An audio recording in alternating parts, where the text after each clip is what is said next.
corner, Montreal's Tracy Ham. He's got the alley shuffle, and he'll counter left and right. Defensive Mike Pringle likes to work inside. It's up the gut football. Montreal's uppercut on the ground. Alfred Hitman Payton comes off the ropes, and there's no place to hide. Run for your life! The defending champions. In the double blue corner, Doug Flutie applies the sweet science to football. No mop. That right hand hurt Rocky again. And no sweat. Mike Pinball Clemens looks like a butterfly. And on defense, Lester Smith stings like a bee. Put up your dukes, you palooka. You know what time it is. Get ready to rumble!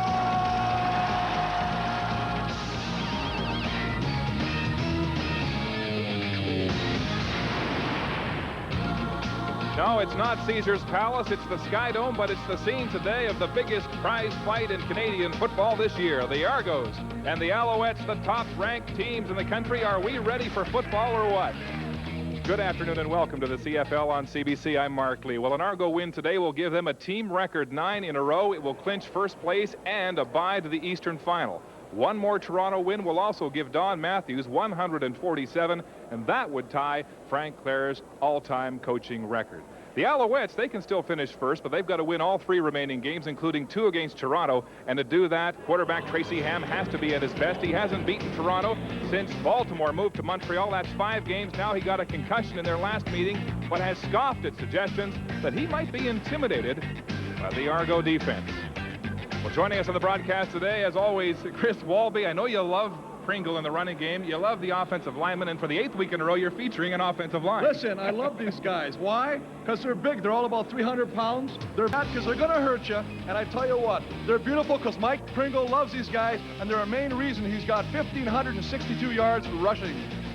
How about these guys? Jack Jackson, his CFL debut last week, 7 catches and 1 touchdown. Darryl Mitchell has a lock on the rookie award with 12 TDs so far this season. He is going to give these guys, they are going to give these guys fits. Well, Harold Nash and Torrey Hunter have their work cut out for them because those 2 guys like to run cross routes. But I tell you what, if Montreal can get some good pressure on Doug Flutie, Mr. Hunter and Mr. Nash will be happy campers at the end of this game. All right, we'll watch that matchup today. How about your game notes? Well, I tell you what, for Montreal, the offensive line is key. They got to keep opening holes for Mike Pringle, and they got to give Tracy Ham time to get into his rhythm. On defense, they got to change the looks and coverages. Don't give the same thing to Doug Flutie or he'll kill you. For Toronto, if it ain't broke, don't fix it. Do what they're doing on offense, and on defense, one thing, shut down Mike Pringle. Hey, Mike Pringle still has the chance to break his single-season rushing record, but to do that, he's got to have a huge final 3 weeks of the season. For more on that, let's welcome Caroline Corey now to the broadcast. Thanks very much, guys. Mike Pringle is indeed the league's most dominant rusher. He's got his sights set on 2,000 yards. Entering play today, he's some 438 yards shy, but the Toronto defense is certainly going to have something to say about that. Mike Pringle is hard to bring down. He's you got to make sure you wrap up. As a defensive lineman, when you tackle him, you wrap up. Try and bring him to the ground. He's so strong. His lower body is strong. Then you try to hit him high, and he's strong up there. So, I mean, he's definitely one of the hardest backs to tackle in the league. He's coming at me, and I'm going into the hole. That's great. I mean, I'm confident to face that challenge and confident enough that I believe that I can win that challenge. And what the Alouette players certainly don't want Ham to do today is if they're stopping Mr. Pringle, please use some other weapons, guys. All right, Caroline, this should be a great matchup here at the Sky Dome in Toronto today. Number 1 versus number 2 in the CFL. The Alouettes and the Argos. The Alouettes won the toss today. They've elected to receive. There's Dave Ritchie, their head coach, who said yesterday, it's time for big-time players to make big-time plays in a big-time game.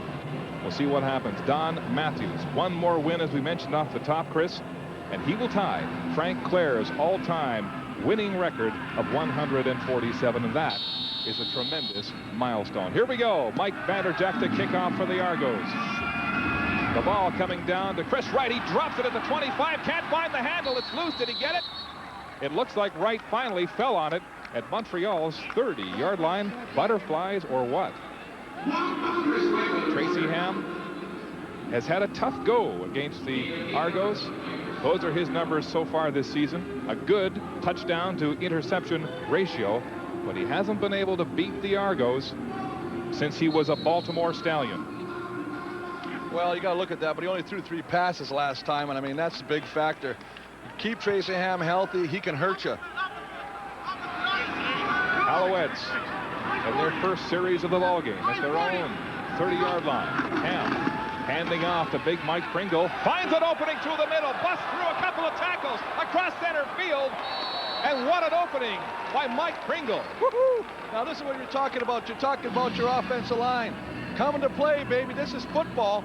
Smash mouth stuff in the trenches. They do a great job opening up a hole. Just get on everybody, man on man. He breaks a tackle. I believe it was Stewart, and runs. And I tell you what, they talked about him in the opening. It takes more than one guy. As you can see, 2 guys have to lasso him and bring him down. Adrian Smith and Donald Smith finally bring him down at the Toronto 43-yard line. Ham back to pass, has time, looks to the far side. Milt Coleman was open, but the ball was underthrown. Definitely underthrown. I think Tracy knows that. He's smashing his hands. Let's take a look at this offense, the offensive line. Mark Dixon back in the lineup. He's a devastating run blocker, as evidenced on the last play. Great group of guys up front. Uzuma Okiki, 2-time player of the week. Jock Climby leads this group of receivers. 11 catches, 184 yards receiving last week. Great supporting cast. Chris Armstrong, Mike Pringle out of the backfield, Michael Souls. Climby, number 6 in CFL receiving with 1,017 yards so far this season. Nigel Williams is into the game at wideout. There's the pitch to Pringle around the right side, turns the corner and meets heavy traffic. That's Donald Smith filling on the corner. And I like this play. Let's mix it up. Let's not just go straight at him. Everybody thinks that Mike Pringle just runs toward the hash. You run a little option, little pitch to Pringle, one-on-one. Nice play by the defender, bringing him down. Donald Smith fighting off the block to Armstrong. It'll be 3rd down and a little more than 5 yards for the Alouettes, and so Terry Baker comes into the game to attempt a field goal. Baker's longest, 51 yards, so this one well within his range. The ball will be spotted right on the hash mark at the Toronto 46.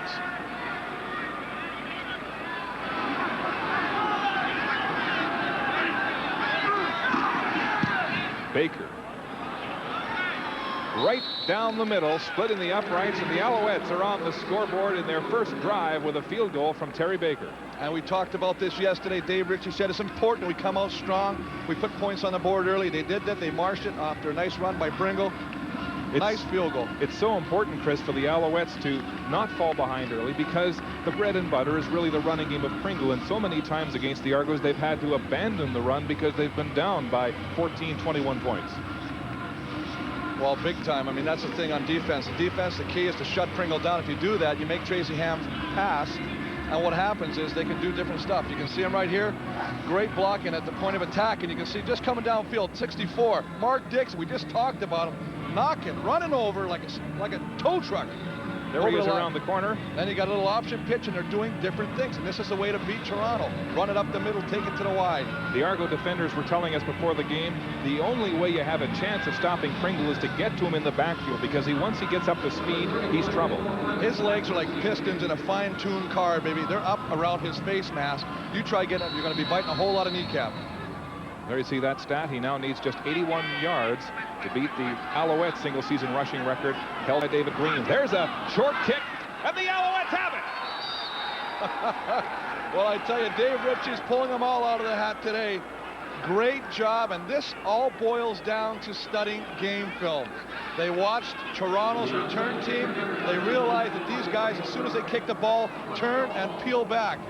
Does a great job of just a dribble kick here, trying to get the 10 yards. Watch Ray Bernard, 95. Johnny on the spot, picks it up, first down. This is what you want to come out of the gates like. So Dave Ritchie taking a page from Don Matthews and opening with some trickery here early in the first quarter. The Alouettes stay on offense, 2 yards shy of center field. Flat pass. Pringle has some real estate. Bounces off one tackler, looked like Charles Anthony, and is finally driven out of bounds.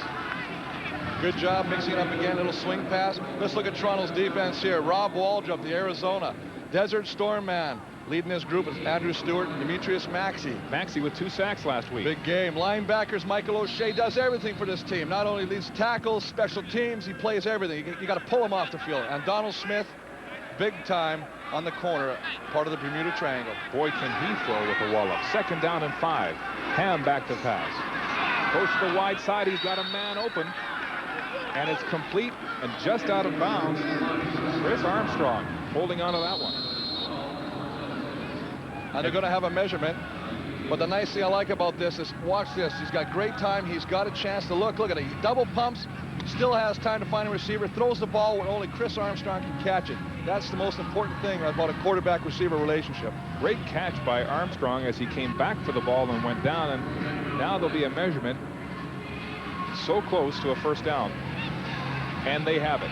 So the Alouettes will stay on offense.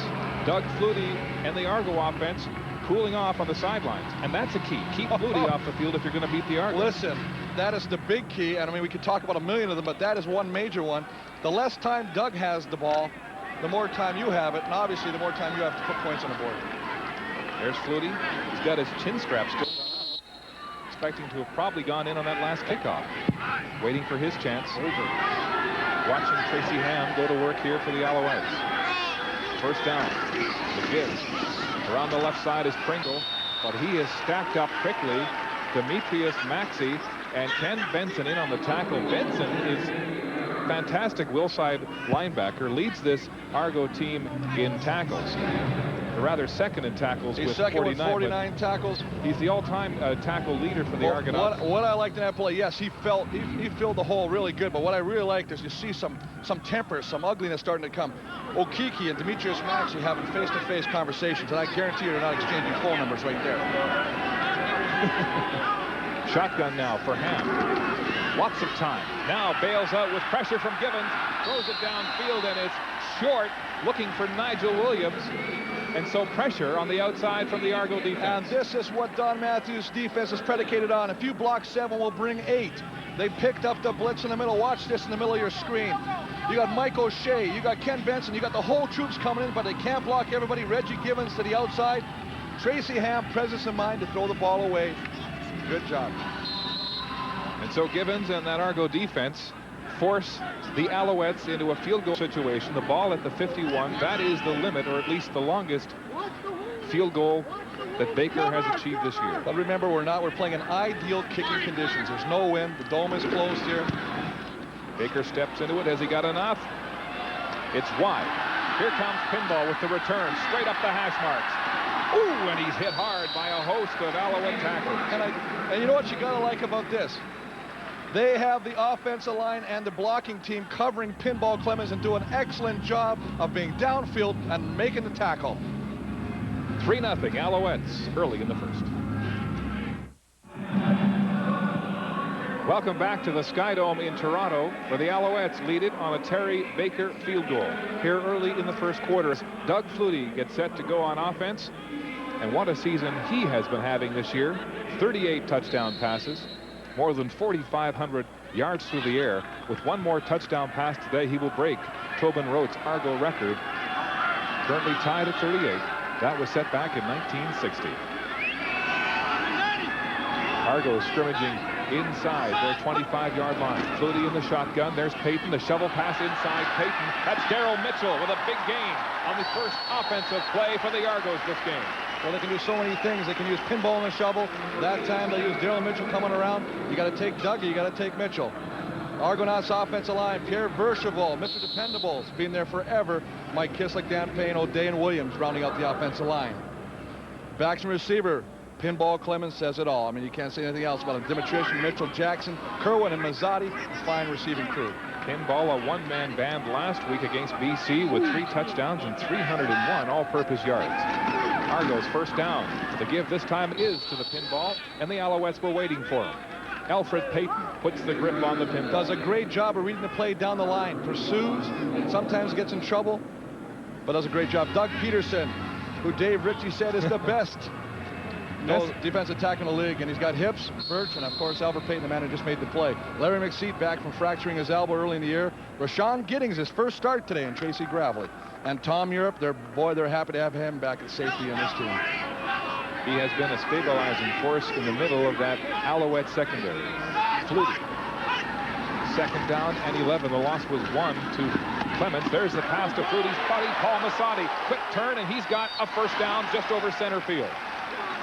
Paul Massotti who injured his ribs last week against BC and was questionable this week in practice. Well, he's just done so much stuff. He took some great sticks last week, but he just is so smart at reading coverage. I mean, he goes down, he'll come back. You see, Doug is just looking for him right now. He wants Mazzotti all the way. Mazzotti does a little runs, comes back to the ball, and just beats his man, turns it outside, and dives out of bounds. He doesn't want to get hit anymore. He's going to make the catch and get the first down. The game was 16 by Mazzotti, looking for his 4th 1,000-yard receiving season. Alouettes showing blitz. There are flags on the play. Looks like Illegal procedure. Toronto 59. Pierre Vercheval called for procedure, much to his dismay and someone's protestation down there. And you got to see, for the people at home who can't see it, one of the greatest things about Alfred Payton is he's in Toronto's huddle. He's always yelling at the players. That's his way of getting psyched. He tries to create a rivalry, a hatred. He talks to people and he hopes that somebody will talk back to him. You're telling me he calls you almost every week? He calls me on the phone all the time. A lot of times we exchange recipes. Yeah, right. There's Payton, quick off the draw. More flags on the play. Was he drawn off? Well, Offside. Montreal 57. So Payton caught anticipating the snap there. well, we've seen Doug, and this is a sign of a great quarterback. He just fluctuates his voice, starts giving a little bit of hype. Alfred Payton, 12 sacks, leads the CFL. Was shut out last week, but a 93 in Winnipeg when he was my teammate. 22 quarterback sacks. And he has been playing since August 31st with a bad ankle. Injured against BC, re-injured, and he's staying in there. First down.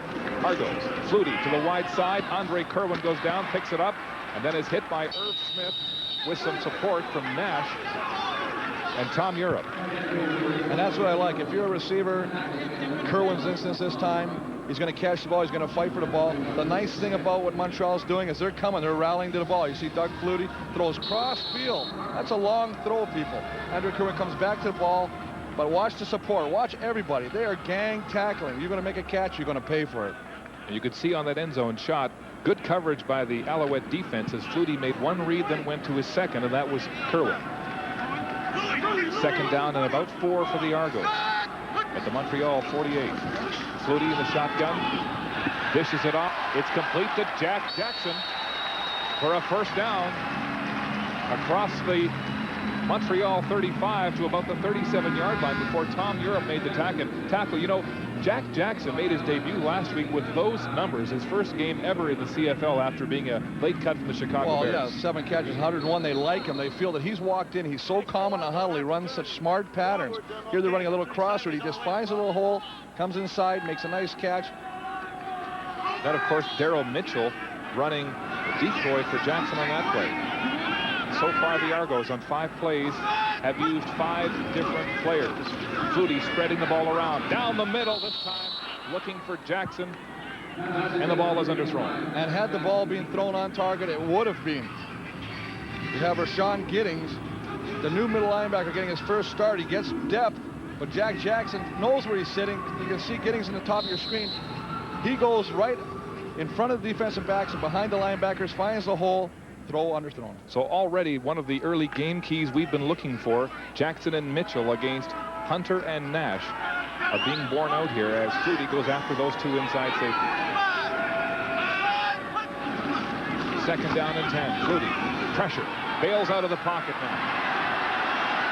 Looks back across the middle of the field. It's complete. And it's Daryl Mitchell inside the 10-yard line. Well, Daryl Mitchell, who was relatively quiet last week, 2 catches for 15 yards, comes up with a big catch there. But Doug Flutie does a great job. Oh, look at Nash. You can see Nash at the bottom of your screen. He falls down. Daryl Mitchell, presence of mind, come back to the ball. But Doug Flutie on that play could have also ran. He escaped. Well, he got to the outside and could have ran her through, and that puts your defense in a real bind. That's the danger of Doug Flutie. Daryl Mitchell, big candidate for Rookie of the Year with 12 touchdown catches so far this year. First down, Argos on the 8. The shovel pass to Daryl Mitchell again, but he's not going anywhere. And that's a nice job.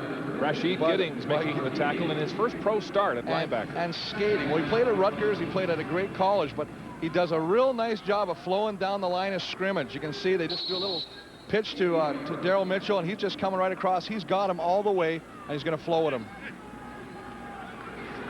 You can see Alfred Payton. He's got to make the decision. Does he stay with Doug Flutie, or does he take the pitch man? What do the Argos come with now? 2nd and 8. 2nd and goal. Nobody in the backfield. 6 receivers downfield. Flutie goes to the corner. It's Jackson. He's got it. Touchdown, Argos.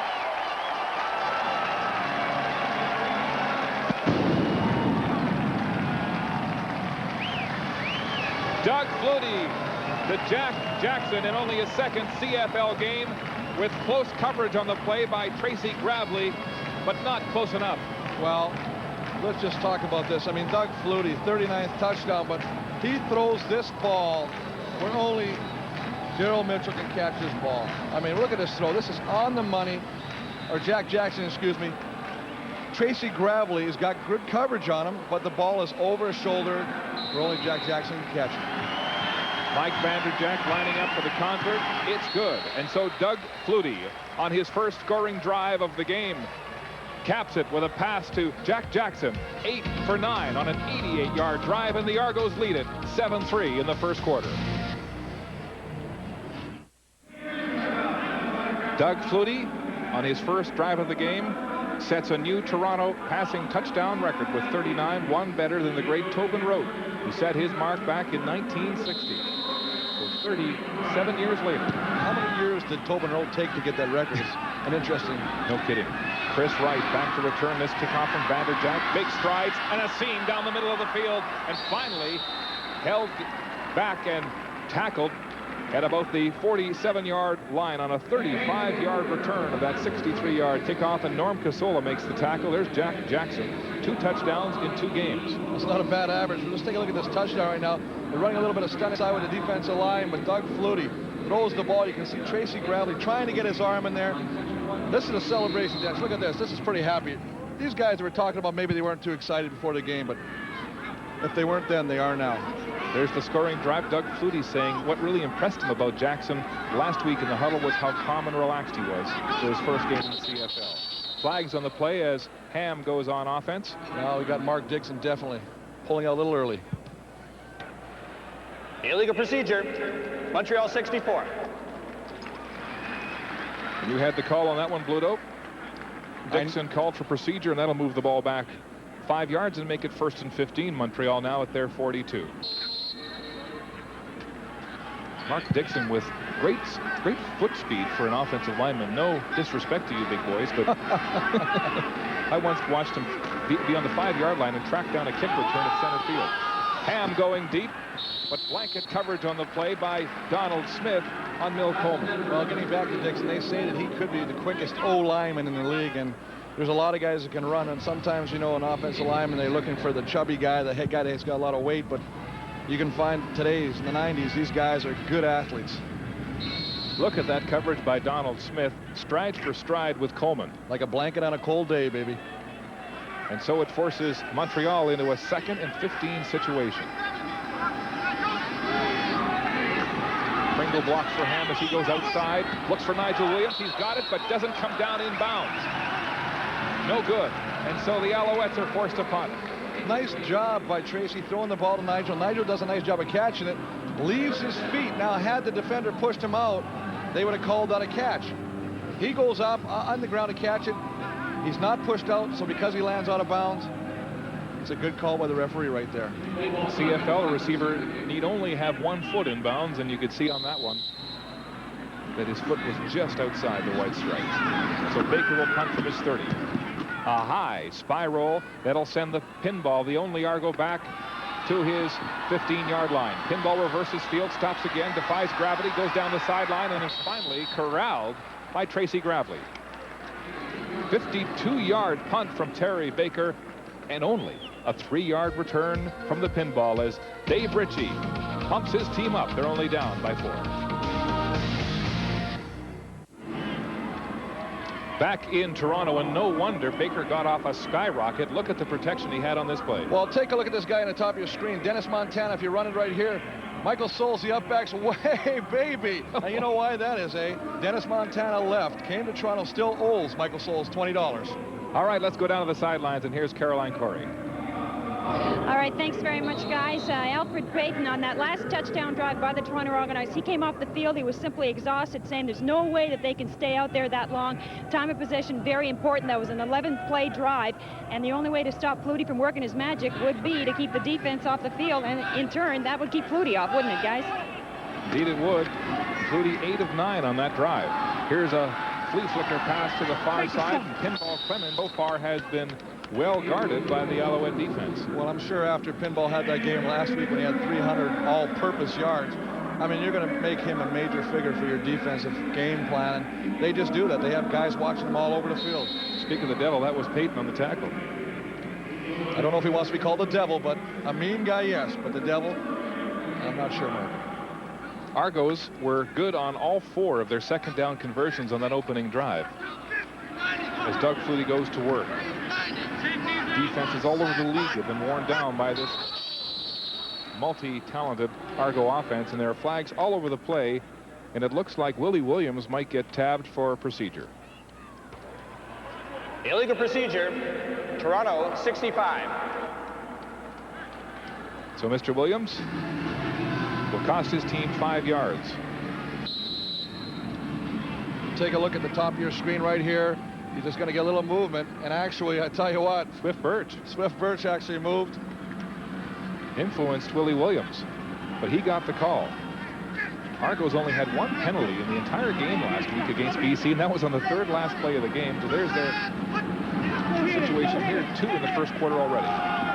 Picked off. Flutie is picked off by Torrey Hunter, looking for Daryl Mitchell. It was behind him, and the Alouettes have the ball deep in Argo territory. Definitely a miscommunication here. Doug Flutie threw that to an area that was not to the receiver, was to an area. Mitchell was ahead of that area, threw it right to Torrey Hunter. And behind the play, as Doug Flutie smolders on that interception, Mike Clemens was having words with Irv Smith. You can take a look at this right now, and it looks like he just threw behind Daryl Mitchell. Torrey Hunter, the man on the spot right there, makes interceptions, looking to try and get in the end zone. Torrey Hunter tabbed in the pregame show as a man on the spot, a man that the Argos would likely go after. There, he gives them some second thoughts. First down. Montreal at the Toronto 16-yard line. Ham drills it to the far side, and it's Michael Souls with a rare pass and catch. And Michael Souls had 1 catch last week, so hopefully this 1 catch won't be the only one he gets today. Torrey Hunter still all jacked up after that interception. Doug Flutie, who threw 3 picks in the first half last week and still blew out the BC Lions. So no real cause for concern yet for the Well, Argos. Tracy Ham had his best game of the year last week, 434 yards, 3 touchdowns, and 2 interceptions, and they won. Second down and about 4. And a pile of humanity up the middle as Ham sneaks for a handful. And he'll be close. He'll be close. It'll all come down to the mark. Might have to have a measurement.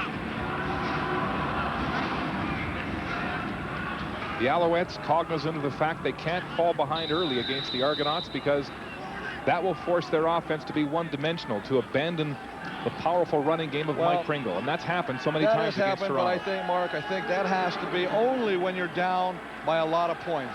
Right now, I think they have a lot of confidence, so I think they can do it.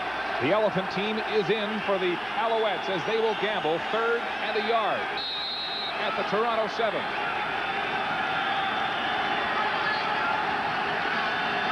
Ham, the give to Pringle. Lots of traffic, but he's got it. Maybe not. Reggie Gibbons says no. He's running off the field with a few of the Toronto defenders. Will wait for the spot. It'll be very close as Ken Benson made the tackle. Well, I'll tell you what, I understand the philosophy here. You got a guy that's got 1,562 yards.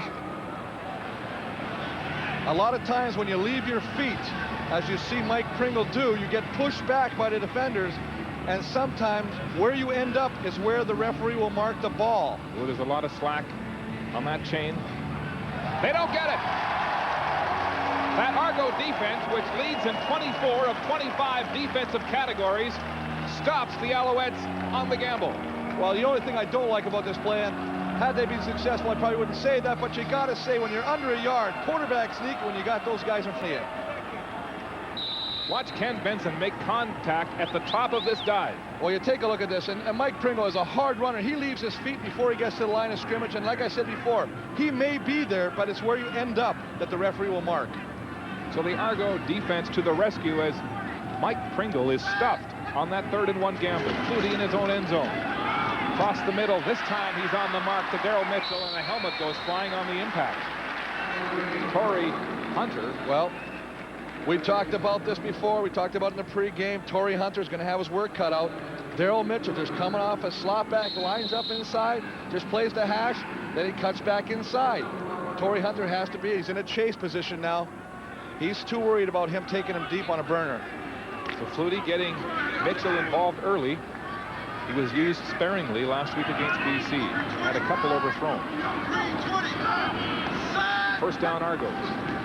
Doug Flutie, far side to Paul Masada. He's open and takes out. Wicked shot from Harold Nash at the gun at the end of the first quarter. And I like what Nash did there. I mean, close on the ball. Don't let Mazzotti do the spin. Bam. Tackle him, knock him down, and make him pay for it. That's what it's all about.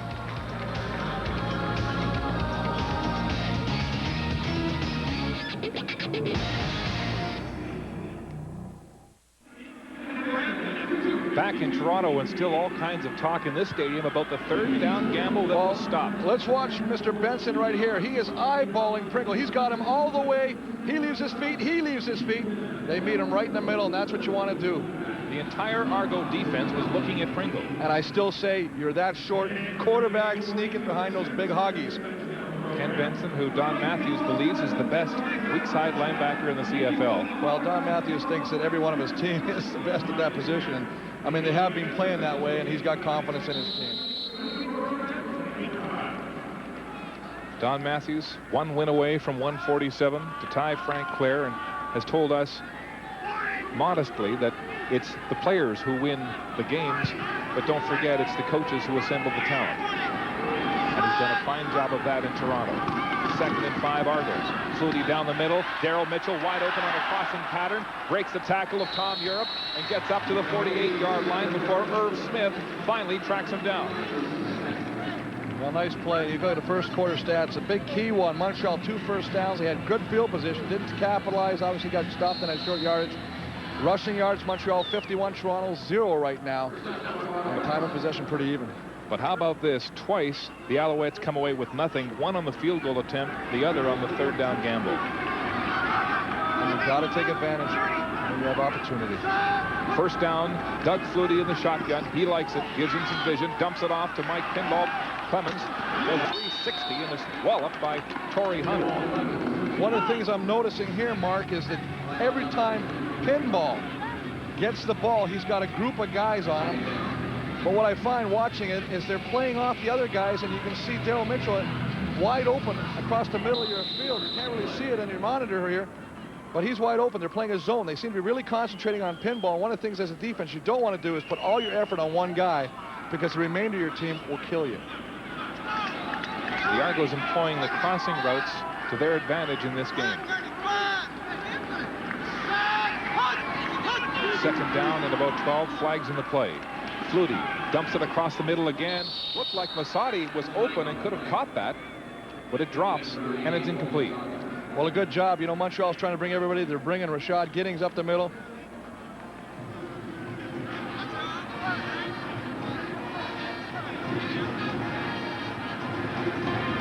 Illegal procedure. Toronto 88, decline. So Paul Masadi is called for procedure. The Alouettes will decline, and it'll be 3rd down and 12. The Argos will have to punt. Well, that's the first time they have to stop them. They can't let Toronto get some momentum going here. One of the things that everybody else has had happen to them playing Toronto is Toronto, every time they get the ball in the opening quarters, marches it down and comes away with some sort of points. So if you're going to take any solace or anything out of this, it's the fact Montreal has stopped them right now. And it's close. 7-3, Toronto in the lead.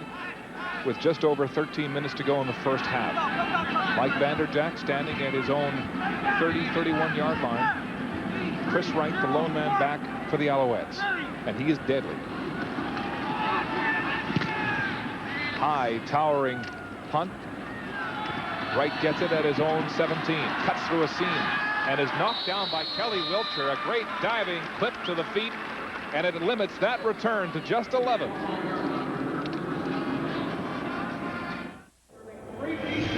Welcome back to the CFL on CBC. We're in Toronto, but we're going to take you to last night's action in the Canadian Football League. Saskatchewan at BC. This one ended in a surprise. If you went to sleep, it would be Reggie Slack who hit Curtis Mayfield with a 54-yard pass into the end zone. He went the two-point conversion after, tied the game at 19-19, and Saskatchewan went on to beat the BC Lions by a score of 25-19. So that really complicates things in the West. Guys? I think I counted 4 or 5 arm tackles on that play, but Saskatchewan now, we believe in this newfangled CFL playoff format, have officially moved past Winnipeg. They must have a general with that salute by Mayfield after. I like that. And so it looks like Saskatchewan now will move across and take that third place standing in the East, because the Bombers now really can't catch them. Officially they are eliminated. It's too bad. They've had some years trouble this year, but you know what?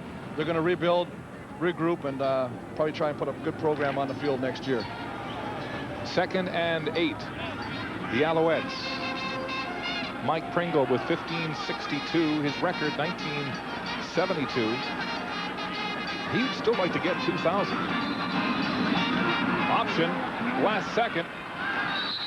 And Pringle gets 5, maybe 6 yards, but he'll be well short of the first down. Charles Anthony in filling from the secondary. Well, they did a nice job of rotating and coming up and doing that. What I liked, taking a look at Pringle, you're going to have some guys trying to tackle him with your arm. Marcelo Simmons tries to tackle him with his arm, and I'll tell you what. Look, he looks like he's hurt.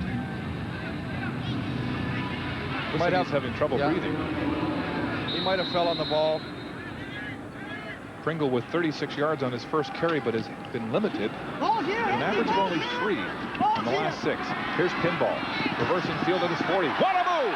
Oh, and Clemens is nicked by Michael Souls, or maybe he had the end zone in sight. A 15-yard return of a 40-yard. What a nice tackle by Michael Souls. Being blocked, diving, and knocking pinball. And as you said, Mark, had he not made that tackle, pinball could very well be doing a dance in the end zone. Here's another look at it. Watch this play. Comes right, and right out there, you see him right there. That's a nice, wrap him around the legs, take him out. There's another look at Pringle looking like he's having trouble breathing, holding his ribs. That is a bad sign for the Alouettes. We hope he's okay. We cannot afford to lose Mike Pringle. First down, Toronto with their own 50. Flutie backpedals out of the shotgun, moves up. Nearly caught by Torrey Hunter, and he's having a great first half. Well, we talked about him earlier. Let's take a look and see if we can find out what happened to Mike Pringle the last time he carried this football. You can see him on the sideline stretching. You can see him coming through right here. It's a little option. Tracy Ham pitches it to him. You see Marcelo Simmons tries to make the tackle, and I'm not sure if Marcelo Simmons got his hand as he's trying to tackle him and maybe punched him or caught him in the stomach or in the ribs. But you can see he gets up holding that area right now, and that's a little low for the ribs. I know he's short in stature, but he's in a lot of discomfort. 2nd and 10, Toronto. Flutie goes to the far side. Lashotti with a diving catch out of bounds just across center field, short of the first down marker. So the Alouette defense holds again. Well, they did a nice job. I mean, they're giving Doug Flutie the time he needs to try and complete. Let's take a look at this offensive line doing the job right here. You can see Willie Williams working on Swift Burch, and I mean, he's just stonewalling him, backpedaling, getting his hands inside, throwing him off after the play is over. And a nice grab by Paul Mazzotti right here. Mike Vanderjack launched one 48 yards, his first punt of the game, standing at his own 42. Chris Wright, alone, the lone man back from Montreal. This one won't turn over, and so Wright charges it at the 20. And is dragged out of bounds by a pursuing Mike O'Shea. 33-yard short hopper from Vanderjack and a 6-yard return. Mike Pringle stays on the Alouette sideline holding his ribs while his offensive teammates take the field without him. And you know, there's some big concern. Here's a guy, you know, one of the things that Toronto had to do was stop Mike Pringle to make Tracy Ham pass. Now that's what he has to do. He's got to employ another receiver. They don't have another Mike Pringle. So Chris Wright goes into the game at the wideout spot. This is the Alouette 5-pack. One man in the backfield with Ham, and that's Michael Souls, the fullback. First down, Montreal at their 27.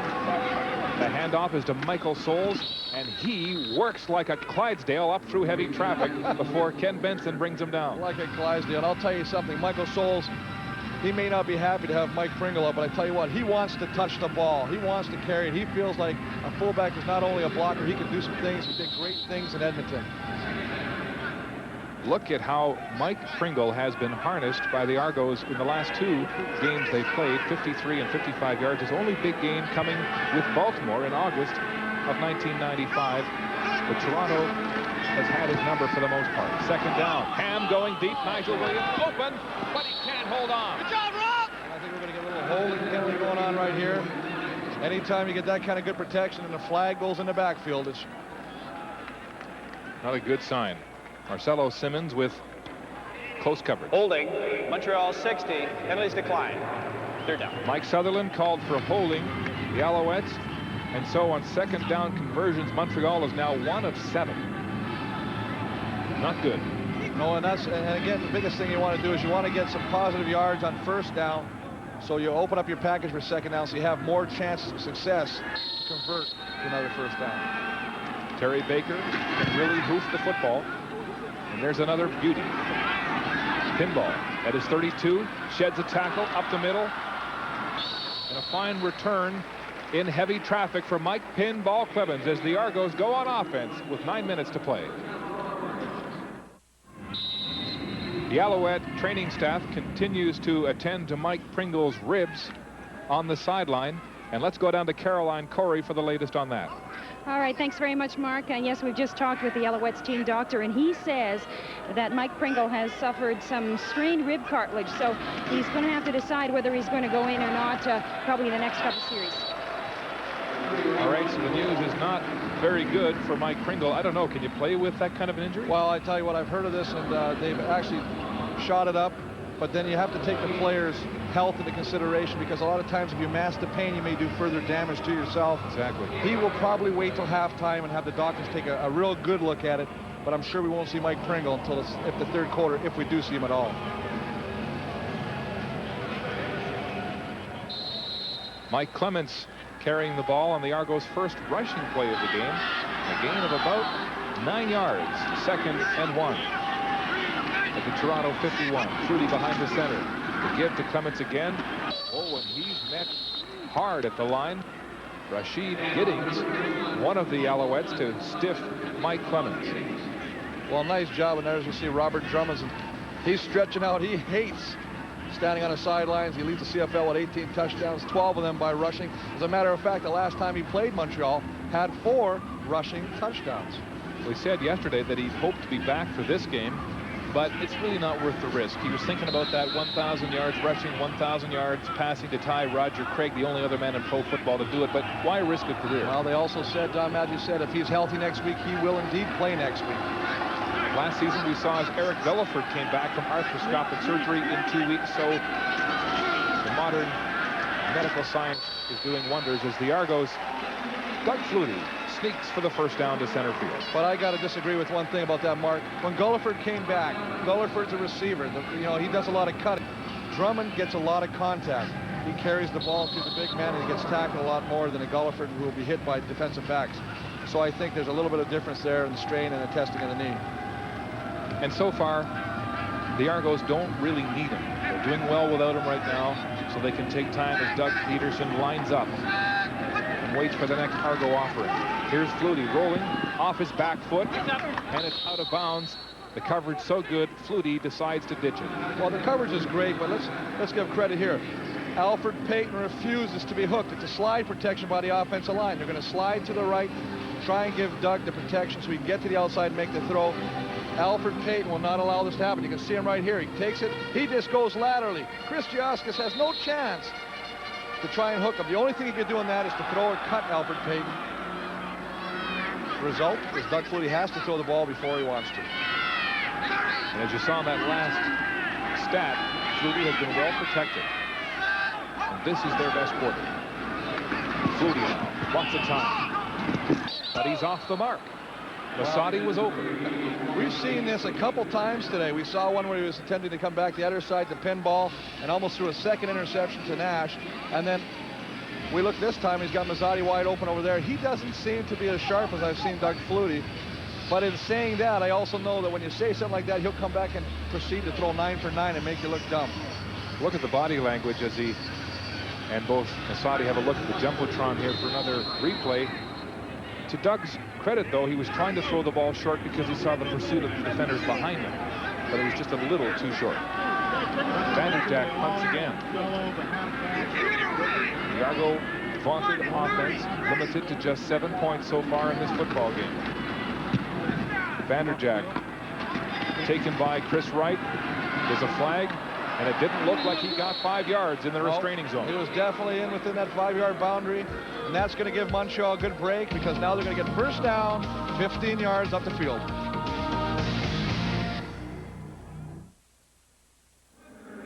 Updating one of our game keys, the Argo slot machines. Jack Jackson with 2 catches and 1 touchdown.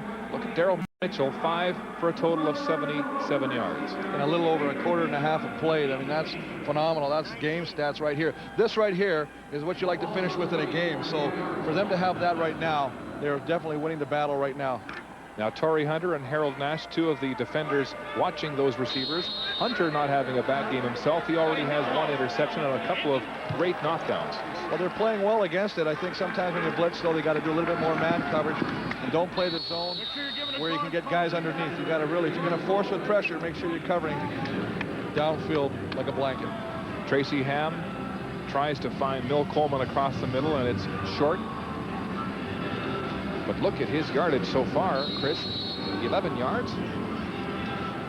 Are the Argos really dining on Ham today? I understand you're going to be cooking up something on Monday in Calgary, a big turkey.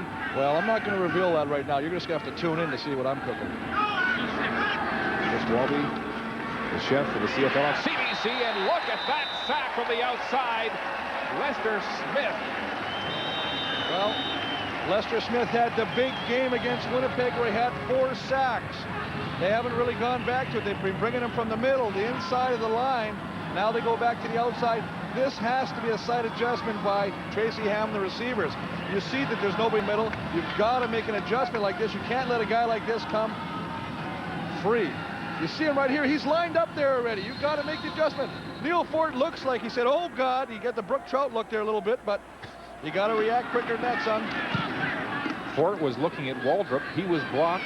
By the time he realized it, Lester Smith was gone. Here's the pinball with an opening. Look at that. Breaks 3 tackles and finally impaled. And once again, it's the yeoman, Michael Souls. Well, he's done a great job. I tell you what, a man who doesn't get anywhere near the respect or recognition he deserves. There's a flag on the play as we take another look at the pinball in action. Well, you can see pinball right now. See those feet? I mean, I'd like to just get they're just stop, turn. Holding. Toronto, number 12. First down, Toronto. Unfortunately, a lot of times when you get a good return as a result of being a hold.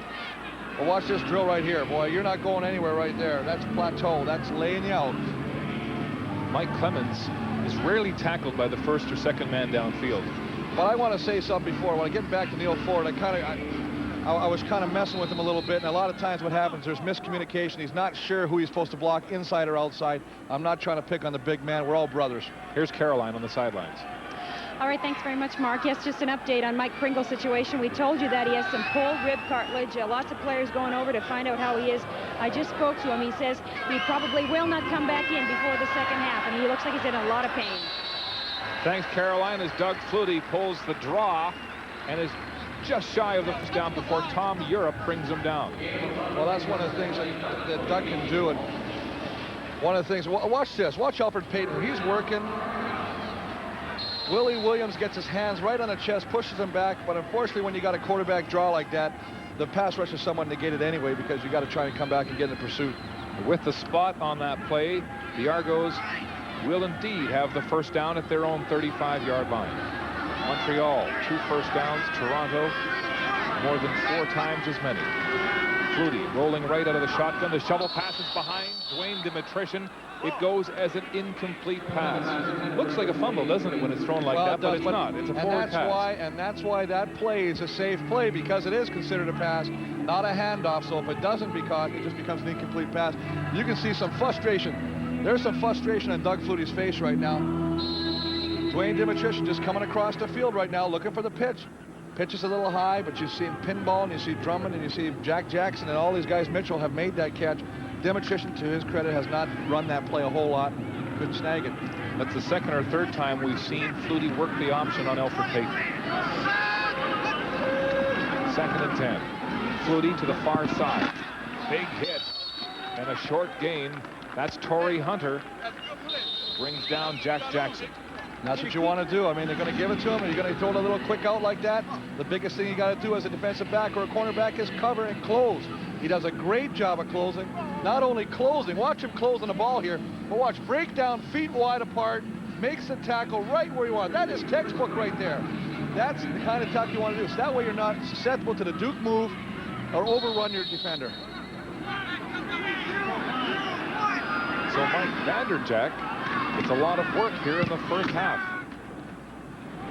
Another short punt taken by Chris Wright. Cuts upfield, looks like a block from behind, but there's no flag on the play. Well, couldn't believe that. Tom hits all over Reggie Gibbons. Well, I tell you what, they just got a Merry Christmas, Montreal, because you just got a present early. John Jenkins, the offensive coordinator for the Argos, and he doesn't look very happy, Chris. Oh, he doesn't look very happy. I mean, right now, things are not... He is so used to his offense being like a well-oiled machine that he's tapping his pen going, what play can I run? I've got to do something to start to wake this offense up, wake Doug up, wake the whole boys up. Sometimes that happens when you have that much of a lead in the conference. Charles Anthony has left the secondary, and in his place, Kelly Wiltshire for the Argos.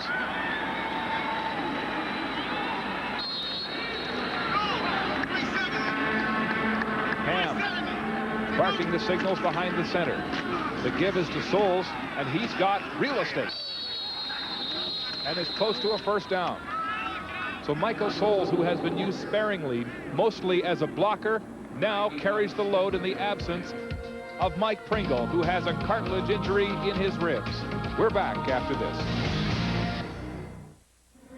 Gene Gaines has the Montreal defense fired on all burners. They trail Toronto 7-3 with 3 minutes to go in the first half. Let's go to the sidelines, and here's Caroline Corey. Thanks, Mark. Yes, indeed. Big changes on defense as far as Montreal is concerned in this second quarter. They're mixing it up a bit. They're throwing in some zone as well as some man-to-man that appears to be confusing the Argonauts.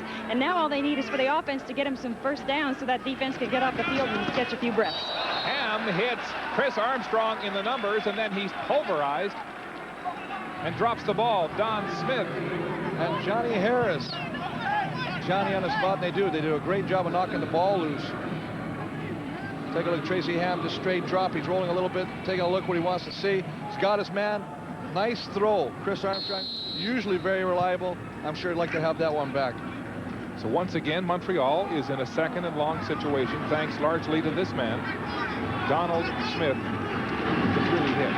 Here's Ham off the back foot. It's Jock Climby, but Climby is dragged down and quickly lassoed on the play by Marcelo Simmons. And Marcelo does a nice job, but I don't understand this. At halftime, you got the men in blue. We're going to do a little feature on the Argonaut defense. And of course, Mark and myself will have the first half analysis, and I'm sure that'll be interesting. Well, how about that Argo defense leading in all but one of the 25 defensive categories in the CFL? The Argos are saying it's unprecedented. It's amazing, especially in a league with so much wide-open, pass-happy offense. And you know what the biggest thing about that is, and Don Matthews alluded to this yesterday, not one player on his team leads in any of those 24 categories. So it's all for one and one for all, and to take this time to say it's really good news that you got your rings back. I know you had 2 of your Grey Cup rings stolen, along with 2 most outstanding that's right. linemen. You know, I've got one right now, baby, right here. And I tell you, I'm very happy about this. The police did a fantastic. No, Man, that's big. What do you want to do? You asking for my hand in marriage? Jeez. I've heard of guys doing it on the Jumbotron, but never in a booth. Listen, I can't go that way. I'm You're sorry. too much, man. Anyways, it's good to see that you got Thanks them a before lot. they got to the melter. Yeah, I appreciate that. And I tell you what, the police in Winnipeg did a fantastic job. All right. Winnipeg's finest with a salute from the big man, the big dog, Chris Walby. In good field position on that punt from Terry Baker. The Argos scrimmaging from their 15. Flutie dumps it off to Pinball. And he makes a line for the first down marker and has 5 more. Torrey Hunter makes the tackle. Well, this is a good play by Toronto to throw in a little outlet pass to Pinball, but what I can't understand is the Montreal defenders kind of sit and wait for Pinball to come to him. Nobody goes toward the attack mode. You can see right here. Watch the block by Kerwin. He comes back here now, and Pinball kind of just coming, and I can count 5, 6, 7, 8 before anybody comes in there. And I know Andre Kerwin's downfield making a block, but your defender's got to be up there a little tighter and making some plays. Corriver for 15 yards. Flutie again. Underneath to Dwayne Dimitrition, and another Toronto first down. And it's Torrey Hunter again. Is he the only guy making tackles? Well, I'll tell you what, and it's not that they're picking on Torrey Hunter. It's a scheme. We talked about the cross routes. One of the things that these cross routes will give you is it'll put the defensive back or the coverager in a chase position. And that's what's happening. Torrey Hunter is always being behind. You can see right now, just a cross-in route. There he is. He's in a coverage. He's in a trail position. It's always what's going to happen in those cross routes. Mike Clemens growing closer to his CFL all-purpose single-season yard record.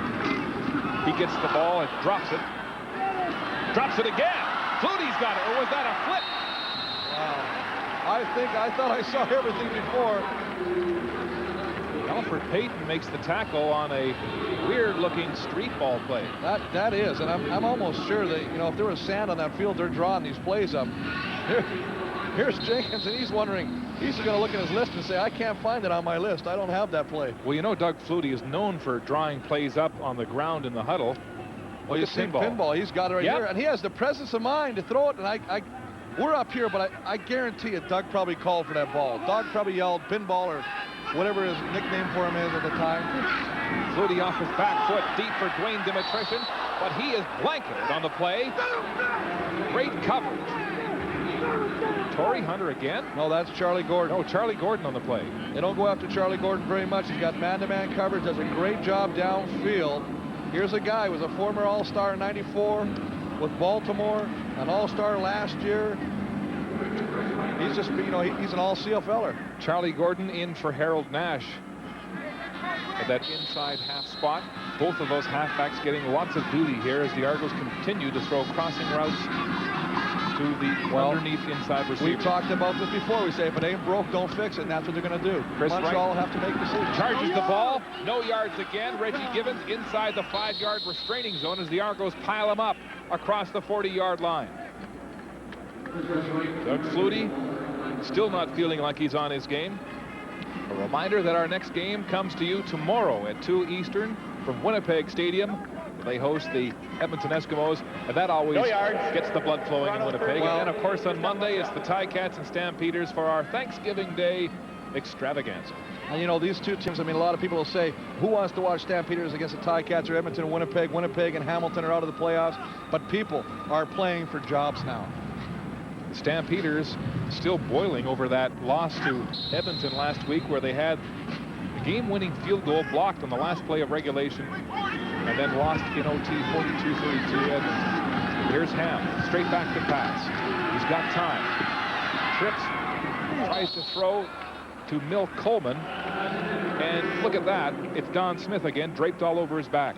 That is unbelievable coverage right here. I'm telling you right now. First off, let's give him credit. First off, everybody is protecting very well. Tracy's got the time to throw. I don't think he threw the ball as well as he wanted to on that one. Coleman's trying to come back to the ball, but unfortunately the ball was not thrown.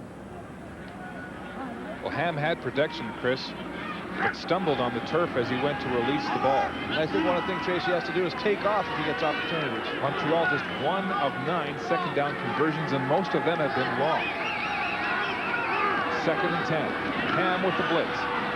Dumps it underneath to Chris Armstrong. He tries to turn, look for room, but Adrian Smith wraps him up with some help from Simmons. And this is a play that you can break. I really believe you can break Toronto's defense with. They do a great job. They bring in so many guys up the middle here. You can see it coming right up now. Here we go, coming right through the middle. Kelly Wilshire right through the middle, forcing Ham to release the ball to Armstrong. And you're right, they'll bring Lester Smith sometimes, they'll bring Kelly Wilshire. They change it up so you can't get a key on who's coming. Tracy does a nice job of dumping it off, but good coverage and good tackling downfield. So after an opening flourish in which both of these teams scored on their first possessions, the defenses have taken over. It's 7-3 Toronto with 47 seconds to go in the first half. One of the first true defensive battles in the league this year. High sky hook from Terry Baker, drives pinball to his 5. Clemens across the 10. And good coverage on the play by the Alouettes. Coming right up tonight, it's Molson Hockey Night in Canada, another doubleheader that begins at 7:30 Eastern. Go back east with the Flyers and the Canadians. Eric Lindros leading the Flyers, and of course the Leafs and the Oilers, Ontario West. And the nightcap at 10:30 Eastern from Vancouver, Mark Messier and Wayne Gretzky, old teammates, meet again. The Battle of the Domes. There you go. Don Matthews does not look pleased with the offensive output of his team so far in this game.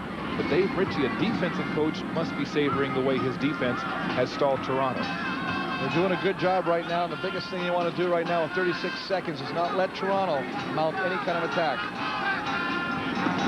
Argos again with poor field position. Clemens tries to get outside, and he's lassoed on the play by Tracy Gravely. Nice job by Tracy infiltrating. They're pulling the backside 2 people, Willie Williams and Pierre Berchevaux, coming around trying to find an opening, create an opening for pinball. Tracy Gravely beats the blocks, comes inside, makes a nice play, and actually causes pinball to lose a yard. Field position has been huge. For the most part, the Argos get good field position because their defense stalls the other team's offense, and they start from relatively far outside their goal line. And another thing, Mark, the downfield coverage of the punt teams and the kickoff teams have been phenomenal for Montreal. But how about this stat? Terry Baker, 6 punts for an average so far this game, 50.7 yards. There's Lester Smith, one of the 3 Smiths, the Bermuda Triangle in that Argos secondary. He'll be featured in our defensive story at the half. Don Matthews said he had another Smith in training camp, and at the time in training camp had 4 Smiths playing, and he had to cut one. He said his mind can only handle 3. The Argos now 2nd and long, just inside their own 15-yard line. The give is to the pinball right up the middle, and that does not fool the Montreal defense. I am really impressed with the way Montreal is playing right now. They lose their top running back in the league, Mike Pringle, who may not be back today.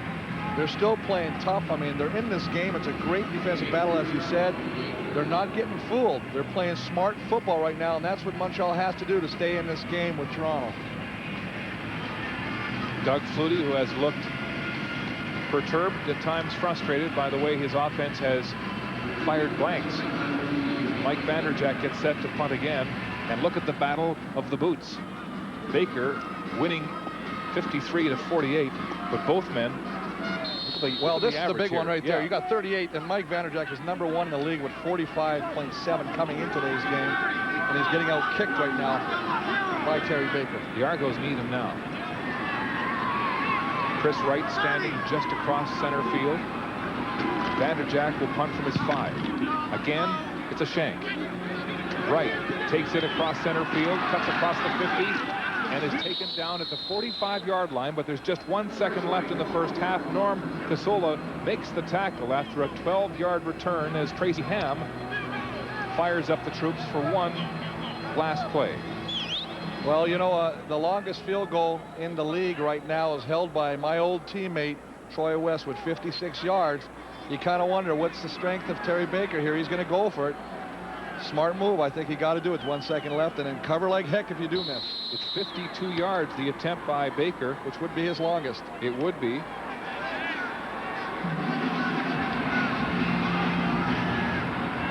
So far today, he has 1 field goal from 46. 52-yard attempt. Climbing the hole. Baker launches into that one. He's got the distance. And it's good. Well, I'll tell you, that is a great kick. You got to be excited for Montreal. Look at the players are running out right now. That is what they want to do. Terry Baker with a 52-yard field goal on the last play of the half, and we have a 1-point ball game. Argos up 7-6.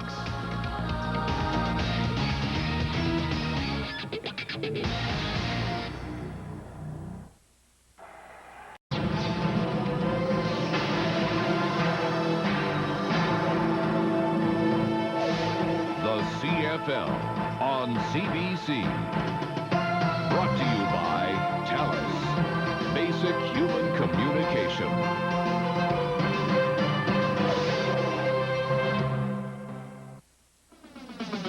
Back on a beautiful day in Toronto, and it's a defensive battle rarely seen in the CFL. The Argos, the home team, up by 1 over Montreal at the half. Well, defense is making a comeback in this pass-happy CFL. It's happening right here in Toronto, where the defense is dominating other offenses like it's never been seen before. You name it, they lead it here in Toronto, whether it's interceptions, tackles, or sacks. And on a team, the Argos, who have so many stars, this defense is led by underrated players.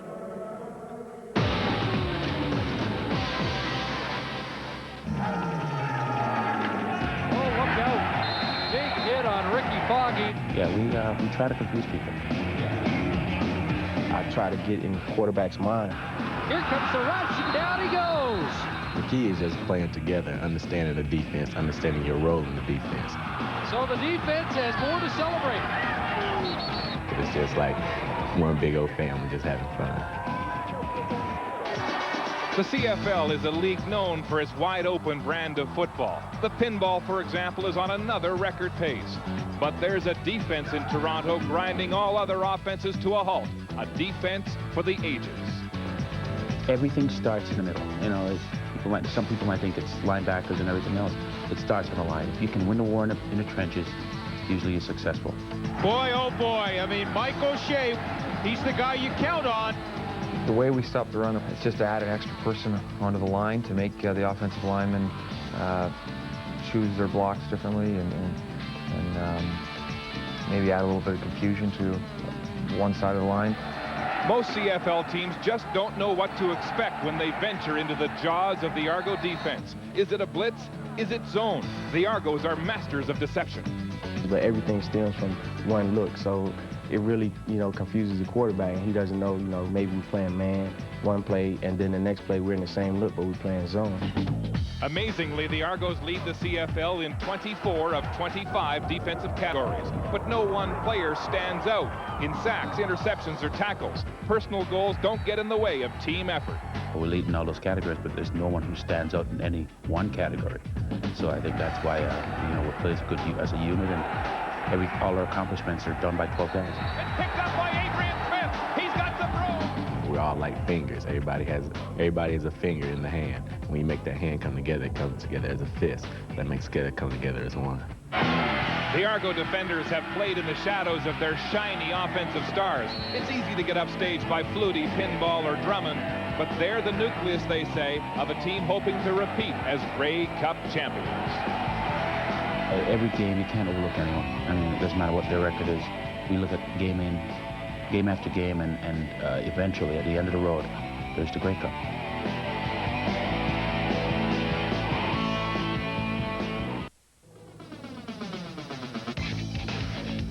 Back in Toronto, where the Argos have been forced to punt 6 times in the first half by a stingy Montreal defense.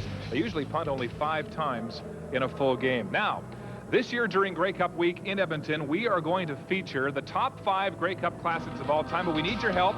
Vote on the top 10 that we've selected. There's a look at 5 of them. I love that 76 game. Tony Gabriel with the game-winning touchdown. A little over 30 seconds to go in the game. There's another 5. How about 1989, 43-40, Dave Ridgway. Hey, I love feeding these choices, Mark. Not to interrupt you, but I'm going to do it. 1988 deserves to be in there. BC Winnipeg 22-21. People, write into CFL on CBC. Look at this address. Support my view. That's the best game. There's an email address. There's an internet address. Fax it. Do whatever you got to do. Phone me. But tell you what, support us. Michael Gray with the pick of Matt Dunnigan to seal the win for you guys, 22-21. One of the most exciting games, and for someone not to put that on the list is a crime. All right, let's talk about defense. It's been big in this game. 7-6, the Argos lead. What is Montreal doing? Montreal is playing great defense right now. They're shutting down. They're mixing the coverages. We talked about this in the first half. They had to do certain things. They're doing it right now. Here's the fake kickoff by Terry Baker, and it worked like a charm to Ray Bernard. And I like this play because Matthews is a guy known for all his trickery, and they pulled one out of the bag on him. And then Flutie, frustrated, but on the first series, superb as he hits Jack Jackson in the end zone. Jack Jackson, and the ball is thrown where only Jack Jackson can cover it, because Gravely can't do it, baby. But after that, the Argo offense fell silent. You can take a look at this little interception. Torrey Hunter, we featured him in the beginning of the game. Makes a nice job, nice interception. Tries to get in the end zone. Gives him great field position. Well, this is something we haven't seen in the CFL. A kicker's battle for a long time. But how about bat hoof by Terry Baker, 52 yards out on the last play of the half. And it beats his best by 1 yard, and it gives Montreal a tremendous psychological lift going into the halftime. We can only hope that this lifts them and that Mike Pringle is ready to play in the second half. We'll find out when we come back for the second half kickoff. This was the scene just a moment ago as Mike Pringle came back onto the field, and that is a good sign for the Alouettes. And the first half stats brought to you by Canadian Tire, Bluto. First downs, all Toronto. Net yards, double for Toronto. Time of possession, all Toronto. And the score, 7-6 for Toronto, but only 1 point. And I still say right now, Montreal's defense is keeping them in the game, frustrating Flutie, and this is what you want to do. Talk about frustration. Doug Flutie, and that is a picture of frustration. Good stats passing-wise, but listen to this. Let's compare the two faces. Happy, and look at that. Now, I'm going to tell you right now, there's a difference between those two pictures.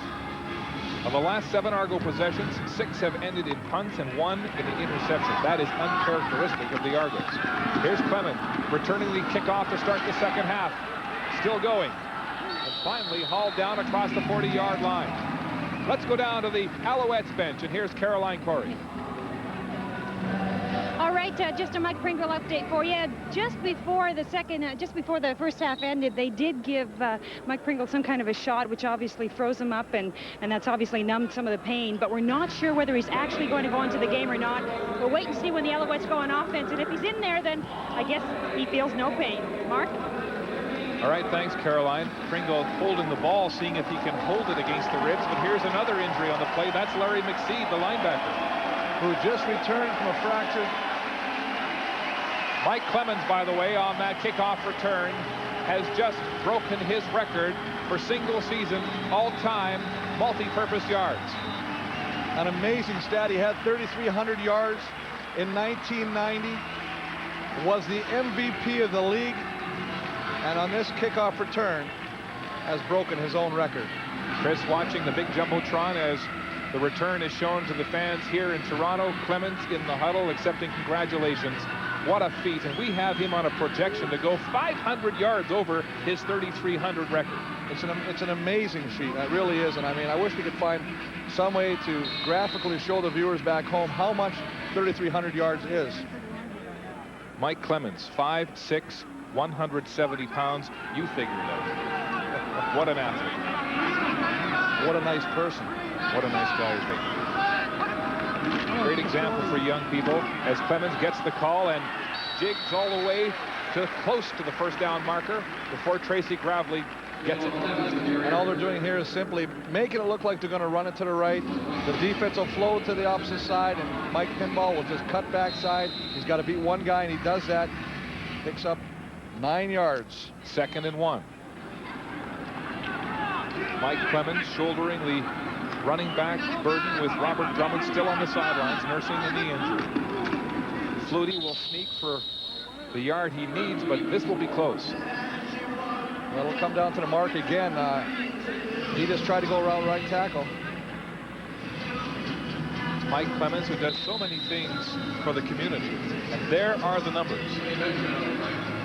3,326, 26 yards better than the record he set in 1990, the year he was the league's most outstanding player. Well, he's got 2 games to go yet, and almost 2 full quarters today.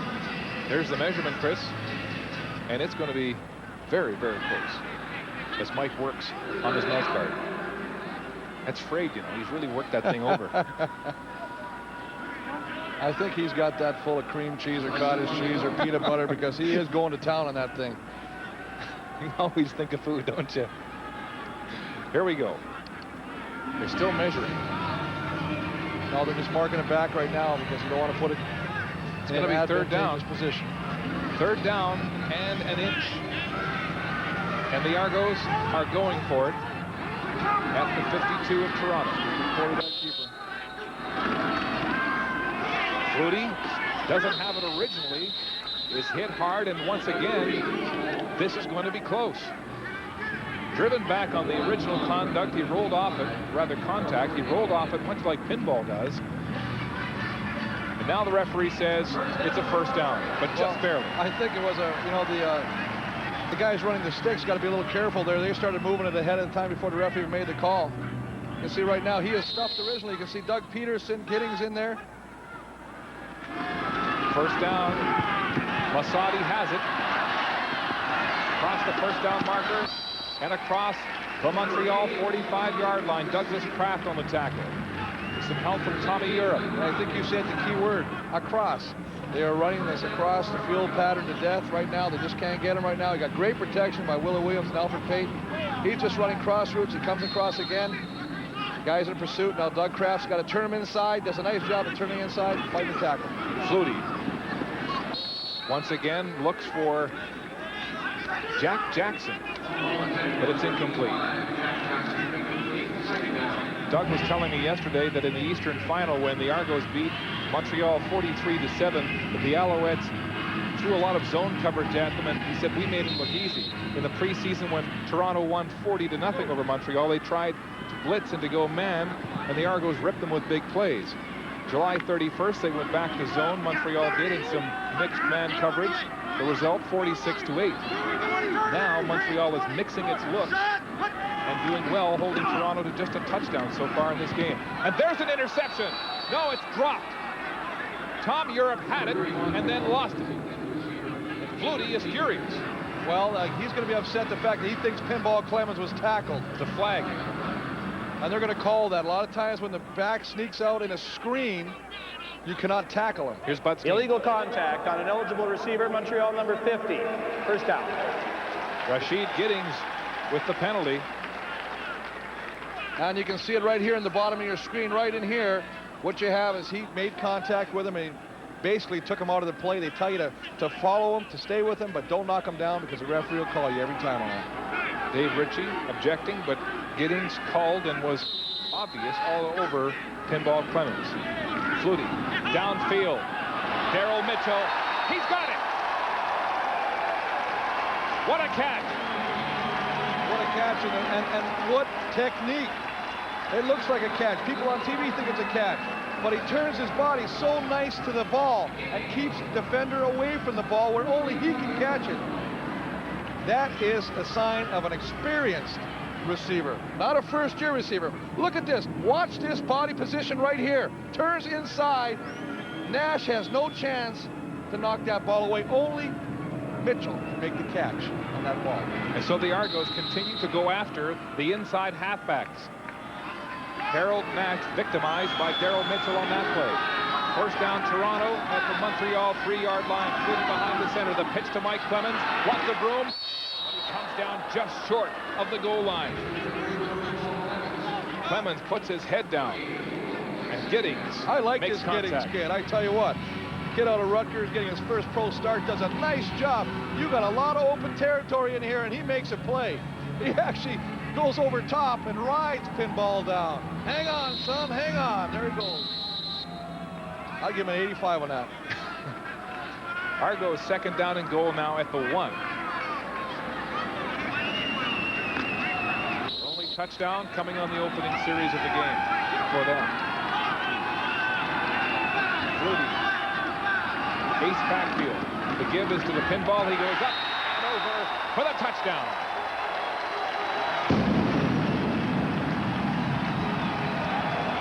Mike Clemens with his 11th touchdown of the season. Nice job by that big offensive line at Toronto, moving the guys of Montreal out. Do a good job just creating an opportunity for Mike Kimball to go over. Man, that looked like it hurt on the way down. Rashawn Giddings there to meet him, but unfortunately in the end zone. Tracy Gravely looks like he was shaken up on the play as Pinball shares some congratulations from his buddy Robert Drummond. You can see him right now. He goes over there. He's got 1 yard. For a little guy, Mike Pinball's only 5'6". He can get up there with the best of them. Takes a licking and keeps on ticking. You're going to try and get him a little Timex ad, aren't you? Clemens now with 146 all-purpose yards in this football game. And with the convert, the Argos lead the Alouettes 14-6 with 10:34 to go in the third quarter. A hungry Mike Clemens caps a 68-yard scoring drive for the Argos from close range. And watch these two guys right here. A nice play by Giddings, trying to meet him, trying to time it. When you leave your feet and Pinball leaves his feet, you either got to meet in the air or it's going to be a touchdown. They didn't meet. Wright, Coleman, and Armstrong back, and Wright misses the ball. He's back to his own goal line. Chris Wright, nowhere to go, and there's a flag on the play as the Argo cover team stands him up across the 5-yard line. A 6-yard return of a 74-yard kickoff, and Mike Pringle is back in the game since leaving early in the second half with a rib injury. And that is going to give your team a lift. This is everything. This is Mr. Everything for Montreal. He took a shot at halftime, I was mentioned. I mean, this is a tough guy. You know, you got to get a needle stuck in there, try and freeze pain. Montreal 83 on the run back. Wow. First down. And that's going to kill the Alouette field position. And one of the things about when you're returning a punt, if the returner doesn't catch the ball, your blockers upfield have a certain area on the field where they turn and make the block. If it's fumbled, it throws your timing out of whack. As a result, penalties often happen. Look at time of possession. The Argos was twice as much as Montreal. The give is to Mike Pringle back in the game, and he is looking crisp. Well, he had a quarter off. He better be looking crisp. Herb Smith, or rather Lester Smith with the tackle. Nice job on the left side. Uzomu Okiki and Bruce Beaton opening a nice hole. Does a nice job of getting through there quick. One thing I really like about him, I tell you what, Mike Pringle never stops moving his feet. I like, this guy sleeps and his feet are moving. 63 yards to track down David Green's Alouette single-season rushing record. Pringle with a patented smile as he awaits the call, and he gets the ball again. Rob Waldrop wraps him up early. Waldrop takes him down and is supported by 4 or 5 Argo tacklers, and this will be close. Kelly Wiltshire was also in on the play. Well, one of the things that Toronto says they like to do against the run is run that gap control. Everybody on that line has a place to go, whether it be the gap between the center, guard, tackle. On that play, Waldrop beat the gap, made the tackle, and hit Pringle before he gets started. But Pringle with enough for the first down. The Alouettes working out of deep field position. Ball on their own 15, man behind the center, Sutherland. The give again for the third play in a row is to Pringle. Nowhere to go, tries to negotiate some yardage and is drilled. They're trying to run a counter. They're trying to run a counter to the left side or the short side of the field. Toronto, give them credit. They've got great team speed. They flow to the ball, take away that avenue, make Mike Pringle turn back inside where the rest of the guys can group and gang tackle him. You can see it right here. He's going to the left, a little counter move. Waldrop does an excellent job there, Stuart. The entire defensive line was in on that play. Nice job by them. Second down. 9.5. for Montreal. Ham in the shotgun. He's got Climby open, and he's got a first down. So Jock Climby figures in the passing game, and Tracy Ham is moving the ball. Well, one of the nice things about this thing right here is when you got it, you got great protection to bring a Lester Smith, and what they're trying to do is they got Mike O'Shea lining tight up on the line to try and make the lineman freeze inside. They don't that time. Mike has to drop. He can't get back in time to get the middle to stop the completion.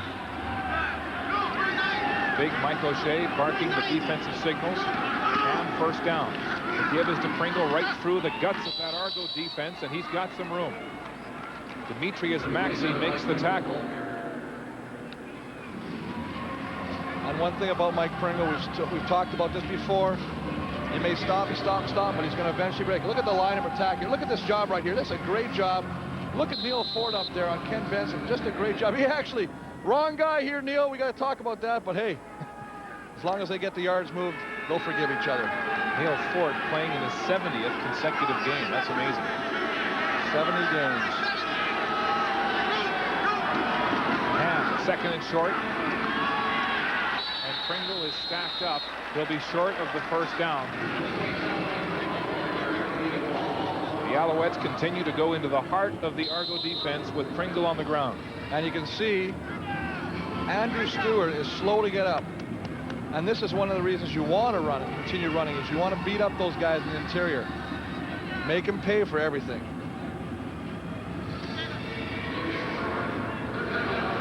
Pringle, if he's not feeling pain, if he has medication, there you see working on one of his shoes, he's fresh. He hadn't played that much in the first half when he got hurt.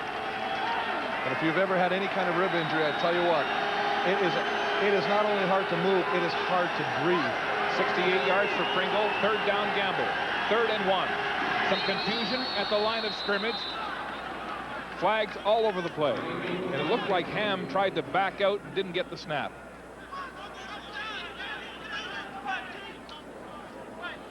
This usually comes down to a judgment call here, but it looked like Toronto moved first, then Ham tried to catch him moving, and a lot of times that'll go against you.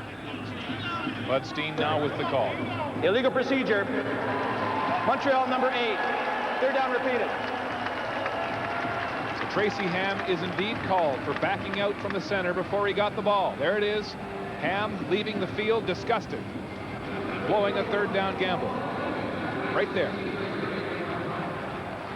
Well, he never got the ball. He never got the ball, and he's lucky that the ball didn't come up. Had he snapped that ball, it would have been a live play. Toronto would have recovered it, had the opportunity to recover it.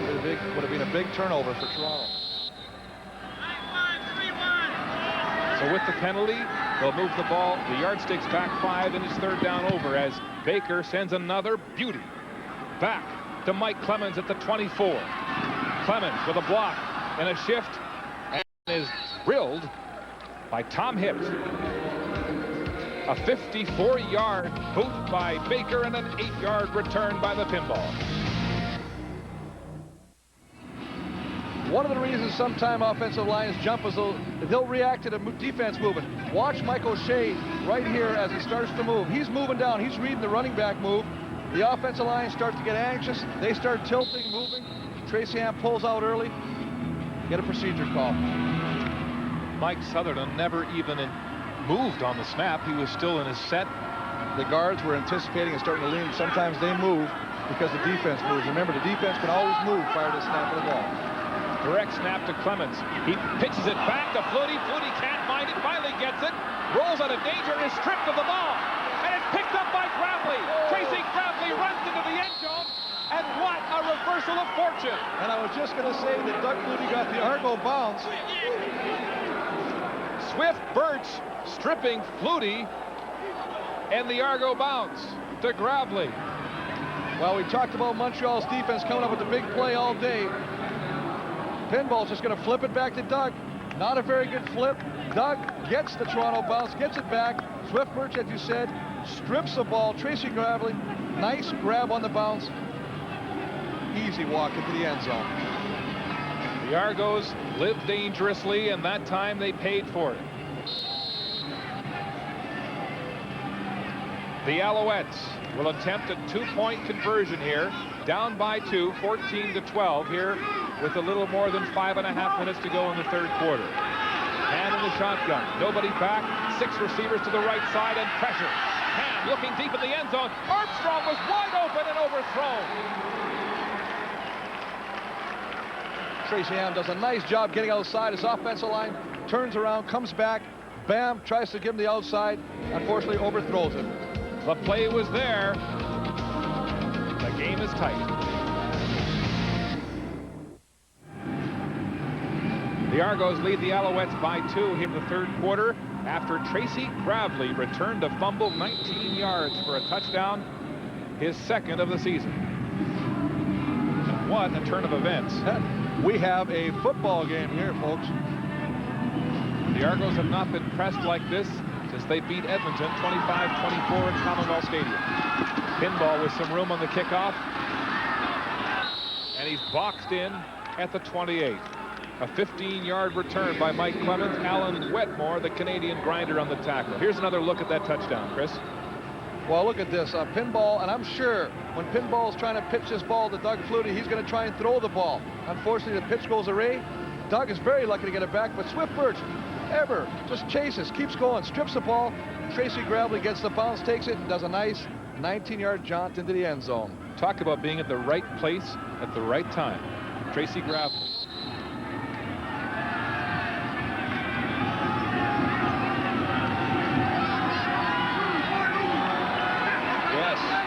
The Argos unbeaten at home since July 4th of last year when Matt Dunnigan and the Ticats beat them. Here goes the pinball. Lots of yardage and more. Driven out of bounds by Tom Europe, and he'll have a first down. And I was wondering what's going to happen to Toronto. Toronto hasn't seen stuff happen to them like this. Let's see how they respond, but pinball, bam! Give me the ball. Let me make up for that bad pitch. Does a nice job right up the middle. Uses Demetrician as a blocker, and I tell you what, Tom Europe has to come over and wrestle him out of bounds. That's a huge point, Chris, because both Mike Pringle and Jock Climby said yesterday that we have had to win the hard way. Toronto has been winning easy with blowouts. The Alouettes have won 3 of their last 4 games by a total of only 4 points. They say that builds character. Here's the pinball again, and lots of room. Another Toronto first down. Tom Europe and Rashid Giddings finally stopping pinball. This play is designed. It's a straight hand up, almost like the play just before it. He gets the ball. As he gets the ball, he's looking going to the right. He just cuts backside. You can see right now, he cuts backside. If the defense is overflowing, it puts him in a bad spot. Tom Europe on the tackle. It's a look he hasn't seen too often from Toronto. The pinball with only 186 yards rushing coming into this game. Flutie with time, dumps it off on another crossing route. Charlie Gordon tackles Dwayne Demetrician. And there's only one real way to stop a crossing route, and that's because that's timing right now, and that means you got to get some pressure on Duck to make him hurry to throw. You see him right now, he just takes steps, he does a shotgun right across the middle, bam.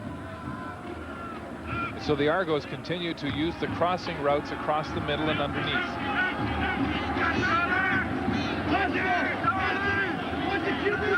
The Argos digging themselves out from under the shadow of their own goalposts. A high shotgun. Flutie reverses field and bewilders Alfred Payton and dives for the first down. Did he drop the ball? And I tell you what, Alfred Payton is beside himself. He has no helmet on his head right now. The rest of his teammates are trying to calm him down. He is furious. I'm not too sure if he's upset with the fact that he got bit, but let's watch this play develop. He bites on that, comes backside. He's mad at himself. He's deep red out of his jockstrap on that play.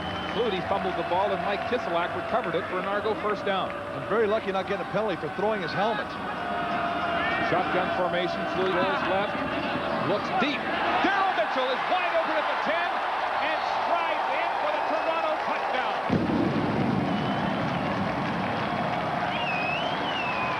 Well, if you were wondering how Toronto was going to respond to a little adversity, boy, they responded in a big way. All the way down, 38-yard touchdown pass, Flutie to Darryl Mitchell. The 13th of the year for the rookie. and wide open. Wide open. And so with 2:23 to go in the third quarter, the Argo offense strikes again. The second touchdown of the third quarter. Daryl Mitchell having a Rookie of the Year season. Mike Vanderjack with the point after. A chip shot. And the Argos back in front 21-12 with some breathing room here in the third quarter. Daryl Mitchell, what a story. He was saying that to me the other day that he and Doug spent so much time in the film sessions together. One of the things they noticed early in the season when he was running, you know, routes to open other receivers and stretch the defense, he was wide open like that. He thought, why not throw it to him? And look at that, it works. Big time works. Watch the pass protection right there, though. Willie Williams just knocking Swift Birch for a ride. Well, a rare miscue on defense for the Alouettes that leaves Daryl Mitchell wide open, and he struts to the end zone for the touchdown. And that's why Doug Flutie will kill you. He finds a weakness. He finds the breaks. Finds the opportunity to strike. Just starts outside, rolls up, goes to the outside, and takes it up the field. They don't switch. Once again, the crossing route works to perfection for the Argos as it draws the Alouette secondary inside and leaves Mitchell wide open. Two guys take one and nobody takes the other. An 81-yard scoring drive, capped by the rookie. Giddings can't find the handle and simply falls on it at about the 43-yard line of Montreal.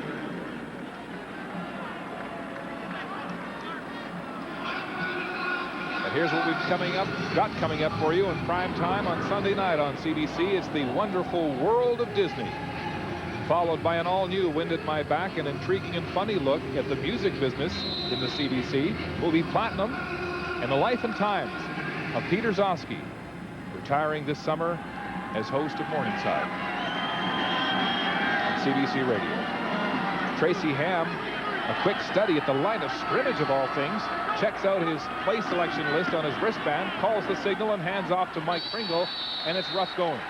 Well, I think that he made a mistake there. He saw something he didn't like. He tried to get out. One thing in the CFL, you only got the 20-second clock. A lot of times you can't get the play you want to call or audible to the play you want to call if they're shifting late.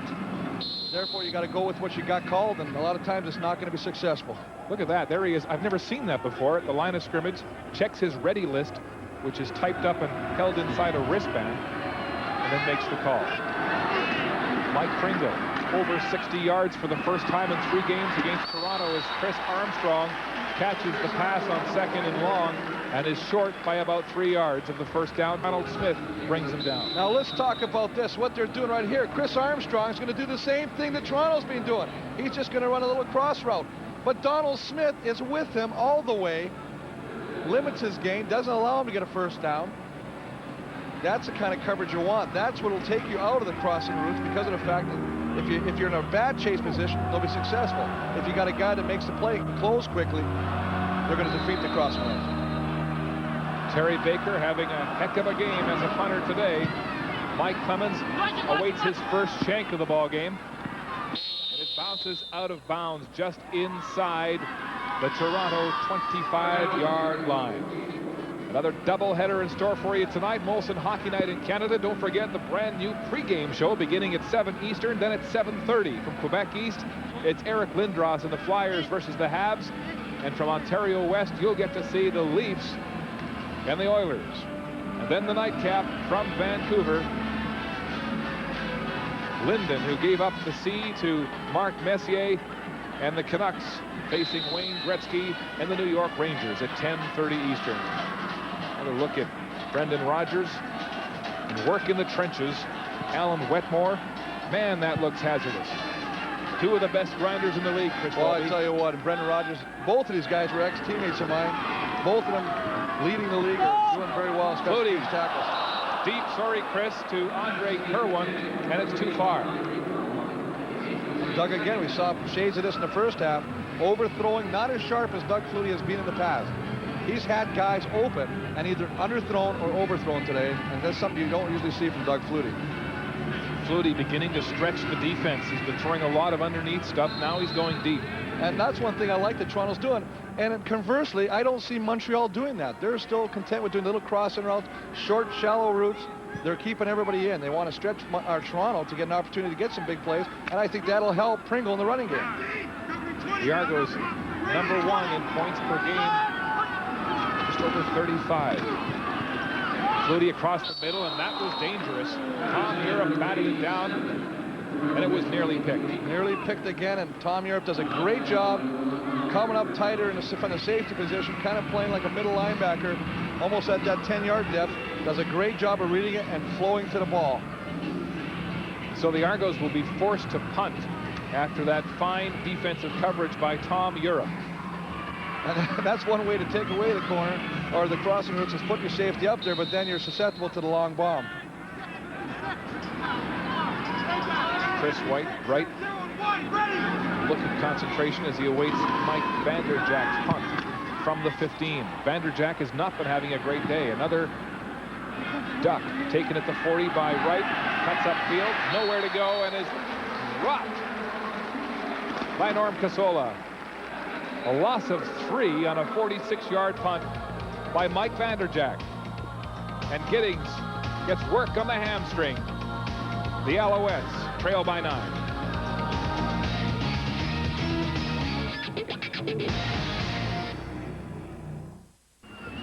Chris Wright is the injured Alouette. They're working on his right knee. Remember last season he blew out his knee. 95, he had the kickoff return for a touchdown for Baltimore in the Grey Cup. Here's the injury. Well, you can see he's just folding right there. He folds, gets his knee, his left leg caught underneath him. It's a good job of tackling by Norm Casola, wrapping up the knees, but unfortunately when you fall sometimes, if you have that good of a wrap, your leg has nowhere to go but underneath you. An example of footlock where the shoe had so much traction on the turf it didn't give when his leg was under pressure. That's how so many athletes hurt themselves on artificial turf. Well, I'm not a fan of artificial turf. I never have. I think it shortens your career tremendously. Chris Wright being helped off the field. Another look at the knee injury. Right there. Right there. Oh, he falls. The knee is totally extended. You're going to blow some medial ligaments, some cartilage, and that's the worst thing that can happen right there. I've had it happen to me. You can't get your leg back underneath you to fall in a comfortable position. Wow, that's hard to watch. He's in a lot of pain. Here are the third quarter stats brought to you by Canadian Tire. And once again, look at the first downs. The Alouettes with a quarter of the Argos 20, and the time of possession really favoring Toronto, and the passing yardage, of course, Tracy Ham with only 43. Ham goes to work.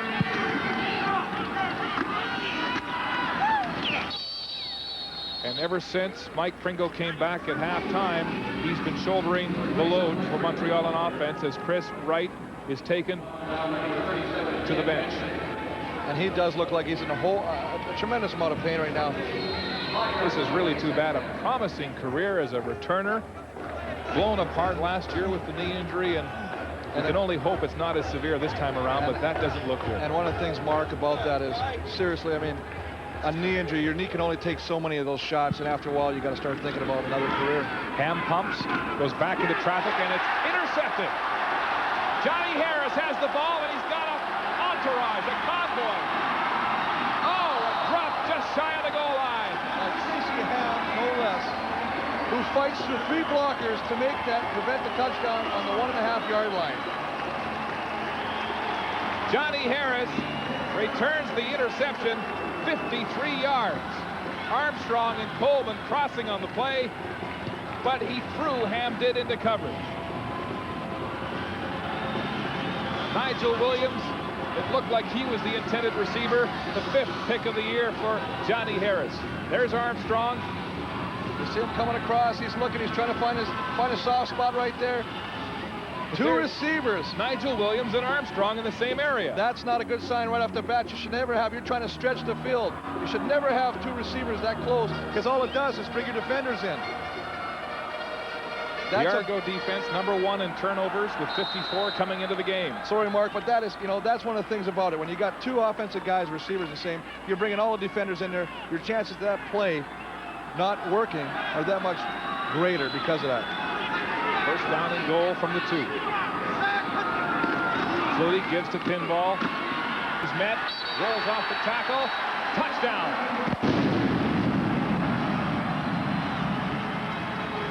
And that says it all for Dave Ritchie. Well, you cannot give Toronto these kind of breaks. That was a mistake by the receivers of the Montreal Alouettes, resulting in an interception. Johnny Harris taking it down to the 1.5-yard line. Next play, Pinball just takes it, gets hit by Rashawn Giddings, but has enough presence, enough forcefulness. You can see right here, nice tackle. Does a nice job to push him inside. You see Chris Joskus trying to help him in there. So Mike Clemens with his second touchdown of the game, his 4th on the ground, and more trouble as the Argos celebrate. The Alouettes are nursing another injury. It's Rashid Giddings down.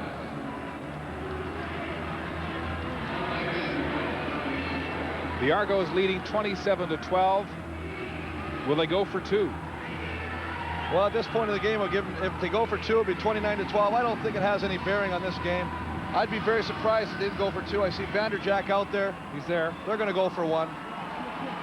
Flutie coming back into the game after having a few words with Don Matthews at the bench. And so it'll be 1. Flutie to hold. And a deadly turnover for the Alouettes. Well, unbelievable. Dave Ritchie talked about this yesterday. Mistakes will kill you. You have a mistake, 2 receivers being in the same area, results in interception, results in Toronto getting capitalizing on it, getting a touchdown, and now you just put 7 more points against your team. Disconsolate, Dave Ritchie.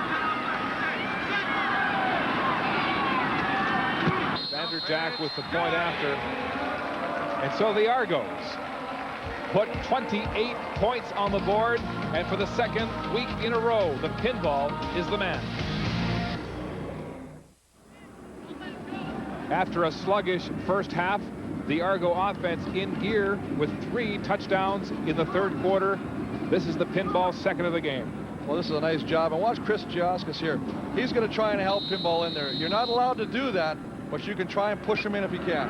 Pinball reaching the ball across the plane for the touchdown. And another bobble. That's Pringle. Mike Pringle picks it up, crosses the 25, goes down the sideline and puts his head down. Lester Smith drills him out of bounds. And let's go down to the sidelines in Caroline Court. All right, Mark, just to update the status of Chris Wright. It appears he just has a Charlie horse. I don't mean to trivialize it because I know those things hurt like heck, but they'll certainly need him on special teams. It looks like he's walking it off, and he should be ready to go in pretty quick. Well, that's better news. The Argos, though, have a man down. It's Don Smith at the 25. Donald Smith writhing in pain. We'll look at his status when we come back. Harold Nash with a hellacious hit on that last return for the Alouettes, and he's got Don Smith down on the ground. Watch this. We got Pringle turning the corner right here, and right there at the lower screen, we're talking a shoulder into the helmet. The front of his head probably hits the back of his back. That's what they call the ear hole. Well, that is the ear hole, and a lot of times, a lot of good football players don't get up after a hit like that, and Donald Smith, you can see, is a little groggy. He's got to find out where he is right now, and someone should tell him his address. The hardest hitter on the Argos secondary gets a taste of his own medicine, Don Smith, but he's up and under his own steam to the bench. He'll be taking some smelling salts just to clear that fuzziness right now. Wow. Alan Wetmore, the grinder on the Alouette punt and kick cover, was telling me just the other day about the ear hole. He said that is like the most ferocious hit you can deliver legally. It's the most ferocious one you can deliver, and the one you'd love to give. You just love to have the opportunity where somebody doesn't see and you can crunch somebody like that. So Charles Anthony is forced back into the game on defense to replace Don Smith. Dumped off. Pringle's got it. What a catch. Rolls off the block. Keeps going across center field. Mike Pringle with a tremendous show of athletic ability. Reggie Gibbons and Demetrius Maxey finally put the stop on a 25-yard gain. Nice play. You can see right here. Here's Demetrius Maxey working against Uzumo. He takes off. He reads the play. He falls off his pass rush. One-handed grab by Mike Pringle and turns the corner. And Boy, I tell you what, his legs are going, he puts his helmet down. Lester Smith has to finally come over and put the drag on him to get him out of bounds. That's a tough football player. And that's the kind of plays that'll bring you back into a football game. Wake up, Montreal. He's saying, I'm going to do my part, you do yours. Mike Pringle leaving the game in the first half with a rib injury. Ham with a naked bootleg. And a first down for the Alouettes. Ken Benson, the weak side Argo linebacker, ties him up. And this is something Tracy Ham should be doing more often. He is a scrambler. I know he's getting up and they say he's played a number of years, but look at this bootleg. He totally freezes Maxey. Maxey goes inside, outruns Ken Benson, who just makes a tackle like this. But this is what you got to do to mix up Toronto's defense and take them out of their defensive schemes. And on that last pass, Tracy Ham has passed Dieter Brock as 7th all-time in CFL passing. That's a milestone. The give up the middle, and Mike Pringle goes nowhere. That's Demetrius Maxey, who puts him in a full Nelson. Well, he pulls it in. I'm sure he's feeling pretty bad about the last play. But watch Maxey on this play. Reads it, comes inside. He's not going to be fooled this time. Does a nice job of skating down the line, meeting Pringle and limiting his gain. 2nd and long. It's been trouble for the Alouettes all game, hurting this situation.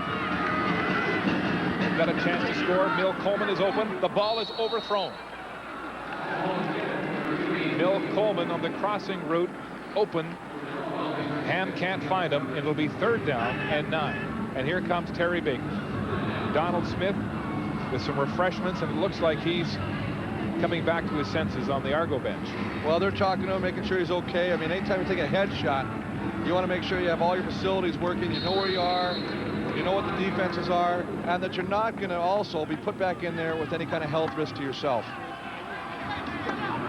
Terry Baker, with 2 field goals so far, will attempt this one from the 45. It's low and it's wide. Baker hooks the field goal attempt left for a single point from the 45-yard line.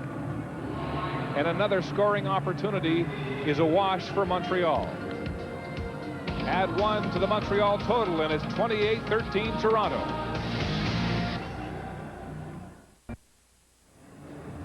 Jock Climie is not normally the holder on field goal attempts for Montreal. It's normally Marvin Graves. He's hurt, and here's what went wrong. Well, you can see right now, he gets a snap. It's timing and position of the ball. He's fumbling. He's trying to find out where to put that ball. It looks good, but you can tell by Baker's reaction, he's very upset. We saw them before the game working on this.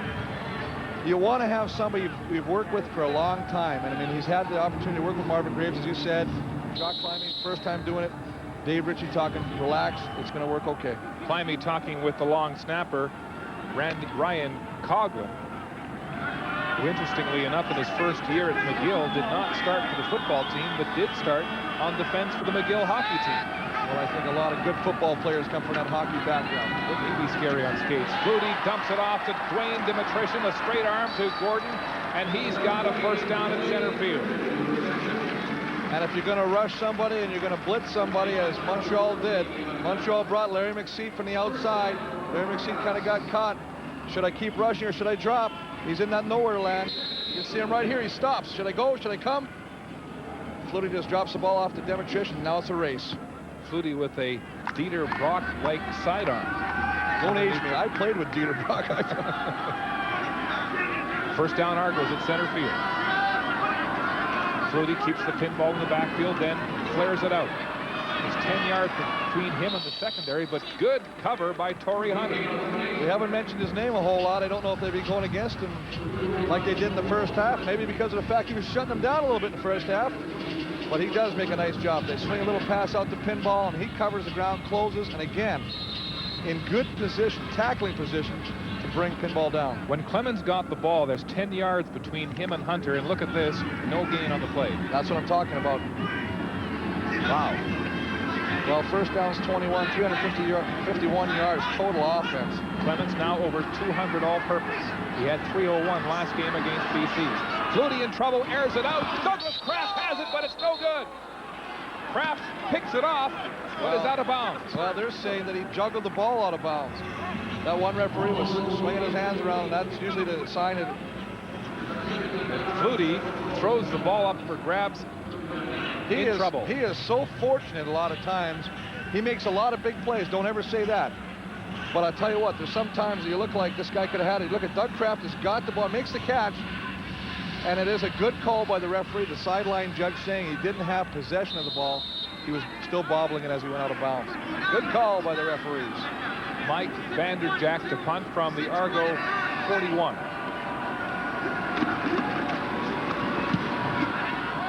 Mill Coleman, the lone man back for the injured Chris Wright. He's got it at the 8. Up the middle in all kinds of traffic. Finally tracked down by Norm Casola, who's having a great game on special teams. Well, Norm's got 2 catches, so he says if I can't contribute in the offensive side of the ball, I'm going to contribute on the defensive side of the ball. A 47-yard punt and an 8-yard return. Doug Flutie dodging a bullet that last pass. Well, he was definitely lucky getting that one away. I mean, had Douglas Kraft been able to hold that ball and not bobble it going out of bounds, Montreal would have had first down up around the 38-yard line. Flutie with 2 touchdowns and 1 pick today and some more outstanding numbers. Closing in on Matt Dunnigan all time in the CFL. Ham, lots of time, can't make up his mind, and he's sacked. Reggie Gibbons with some help from Andrew Stewart.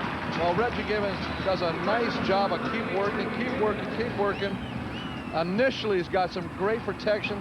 You can see him. He's right now. He's working on Okiki right here in the bottom right here. Does a nice job washing him. Now, a quarterback, most of the time, Tracy Ham, you'd see him scamper away from that.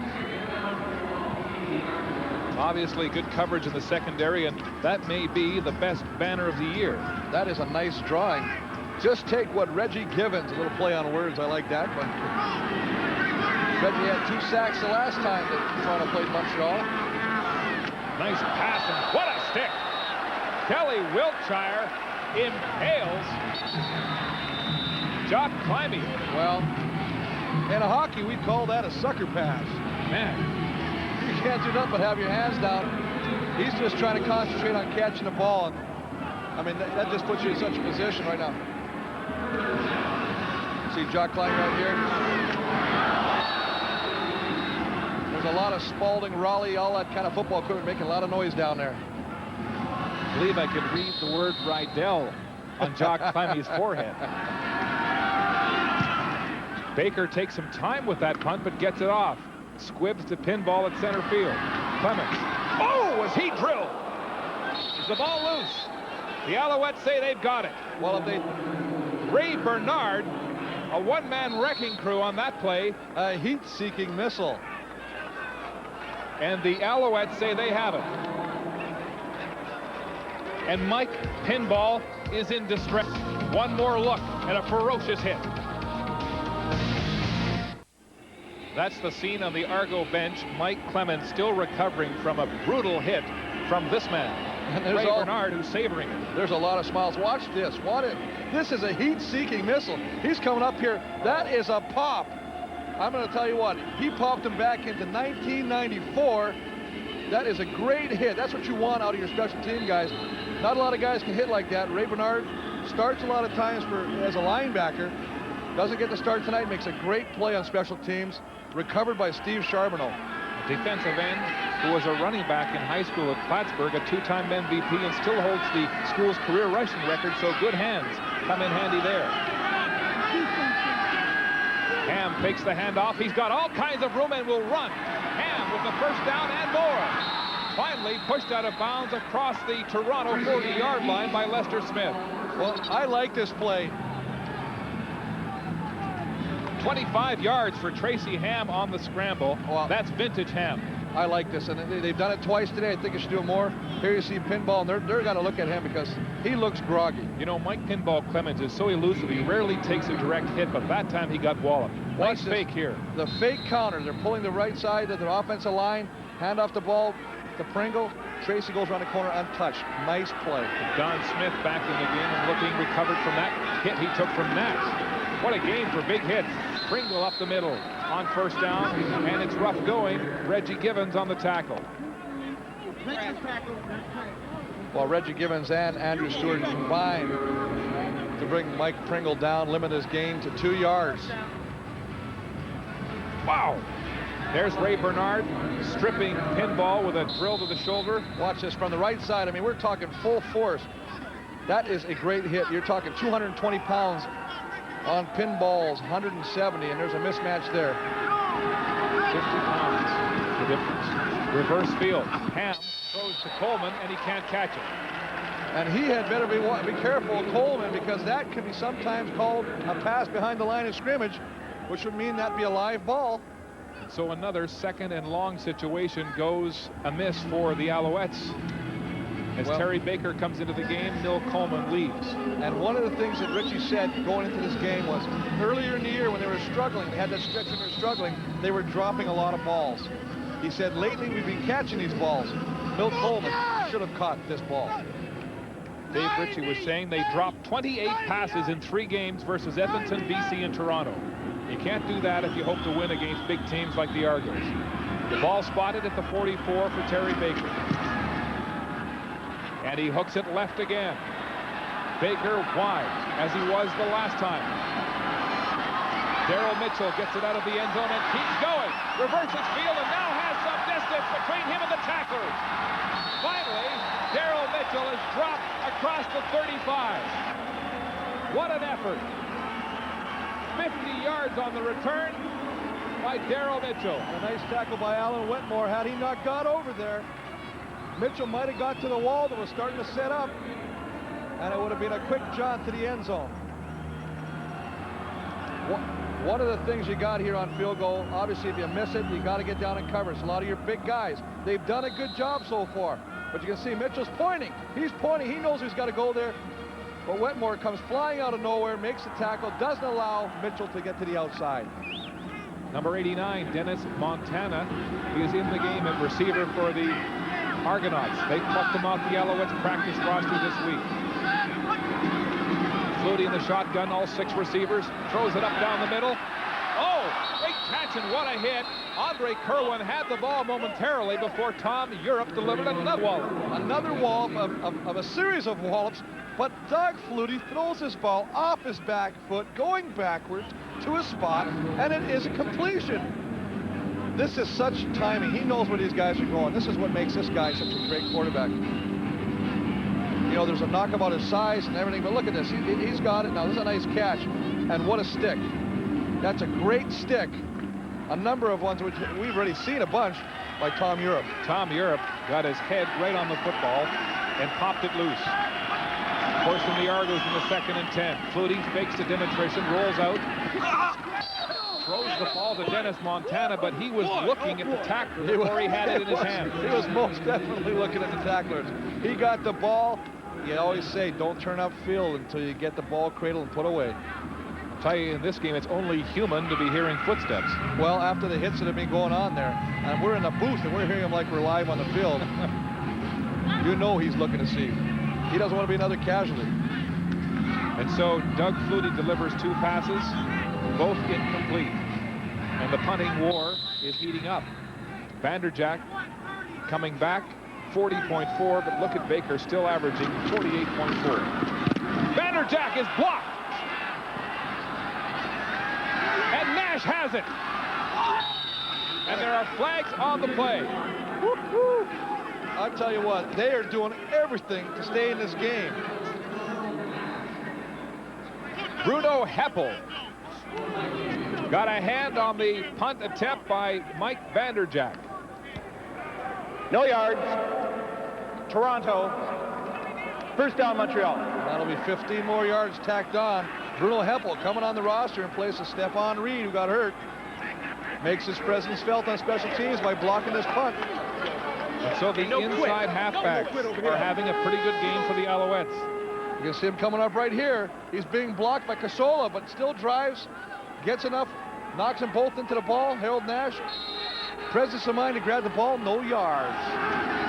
The Alouettes with an opportunity. Ham with some happy feet, bails out of the pocket, delivers it to Michael Soles, and he's stopped by Gibbons, bounces off him before Lester Smith finally stops him about 2 yards short of the first down, and there's another injured player on the field.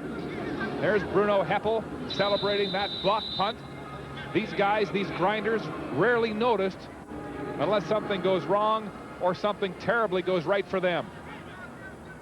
A knee injury. Kelly Wiltshire is down. We're back after this. Give me this replay now. Michael Souls makes his presence not only a lead fullback, plays special teams, does Mr. Everything for this team, anything he's asked to. Watch this play on this last running play. Does a great job not only catching the ball. Kelly Wiltshire comes up on a blitz, picks him up, knocks him on his backside, and actually ends up hurting Kelly Wiltshire. This is trouble for the Argos secondary because Wilshire came in for Charles Anthony, who had what appeared to be a groin injury. Donald Smith was out for a while after taking a pop from Nash. He came back in the game, but Wilshire is now making it off the field on his own. Well, I'll tell you what, Michael Souls picked him up. He went backwards 3 feet after the collision and fell backwards like he'd been chopped down in the forest. Second and about 2 for Montreal. 4:40 to go in the game.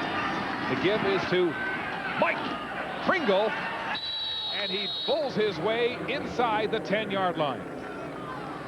That is sheer power from Mike Pringle, nursing what is believed to be a rib cartilage injury that put him out in the first half. He has come back hard. Here's the injury to Wilshire. Here we go right here. Watch this, watch this. Michael Souls picks him up. He goes back, down. That's a nice job, and at the end of that play, catches a pass. That looked like a phantom injury. Well, I think he got hit so hard that his knee kind of buckled at the collision spot, and he went backwards and kind of fell down on it. Nowhere for Tracy Ham on first down, just inside the 10, and so make it second and goal for the Alouettes. Ham barking the signals, dropping off into the shotgun. Nobody in the backfield. Pressure, and he'll be sacked. Marcelo Simmons is the first Argo in on the play. Now this is recognition by Montreal. First off, Toronto's bringing a blitz. They're bringing Marcelo Simmons on the blitz. They're bringing Michael O'Shea on the blitz. They can't pick up everybody. Somebody should be free. Your receiver should see this. Here you got everybody coming through. They bring Lester Smith at the top of your screen. If you're bringing that many guys, somebody's got to be free. Chris, it's 3rd and 20. 3rd and goal from the 20, and the Alouettes are going for it with 3:11 and time ticking here in the game. Ham must find the end zone in the shotgun. Sends everybody deep. Downfield, he's got a man open. Jock Climby was behind the coverage, but Ham couldn't find him. Well, look, it looked like Jock Climby was open, and then Jock Climby kind of looked up, saw the goalpost, and altered his route and didn't get to the football. Another blown chance for the Owls. Well, that look says it all. Jock Climby steamed. He was open, couldn't get the ball. How about the Alouettes? They've missed 3 field goals and twice been in prime scoring position and turned the ball over on 3rd down. They've been in the red zone, as we call it, 5 times and come away with nothing, and you've got to do better than that. Don Matthews now 2 minutes and 46 seconds away from his 147th career victory, which would tie the record held by Frank Blair. Flutie, with options, decides to keep it himself and roll around the left side. Slides as Tom Europe comes up to make the tackle. It's a good job by Montreal's defense. They're still playing gamely right now. They're playing it. They take away the option, the pitch man. They got a guy on Flutie. Wherever Flutie goes, they're going to stay with him. They do a good job of stringing it out, taking it to the sideline where he gets tackled. Only picks up about 3 yards on the play. So 2nd and long for the Argos at their own 24-yard line. Chris Giaskis in the game at right tackle. Started as a backup after injuring his ankle last week in D.C. The tale of turnovers, not good for Montreal. Flutie under pressure, throws it up deep for Darryl Mitchell and out of bounds. So with tight coverage and lots of pressure, Flutie gets rid of it. Well, Montreal is doing what they have to do on defense, but their offense has had opportunities presented them by the defense, by special teams, by turnovers, and have not capitalized that's the story of this game. You've got to take advantage of situations against a good team like Toronto, and they haven't. Well, the Alouettes have certainly had their chances in this football game. The defense has stopped Toronto time and time again. But every time Montreal has been presented with a golden opportunity, not every time, but on several occasions, they haven't made good. Bill Coleman back to receive Mike Vanderjack's big punt at his own 27. Coleman dances across the 35 and is driven right back. Mike O'Shea in on the tackle. A 9-yard return by Coleman on a 58-yard punt by Vanderjack. And you're getting a look at Kerry Matchett join the game this afternoon, one of the stars of CBC's critically acclaimed series, The Rez, and you can catch this unique drama every Wednesday night at 8 p.m. on CBC television. And this guy wasn't sitting beside her before. I don't know who that guy is. We'll have to investigate. We'll sick you on that story, Pluto. Well, a woman that pretty's never left alone very long, you know that. Back to live action as we concentrate on the game.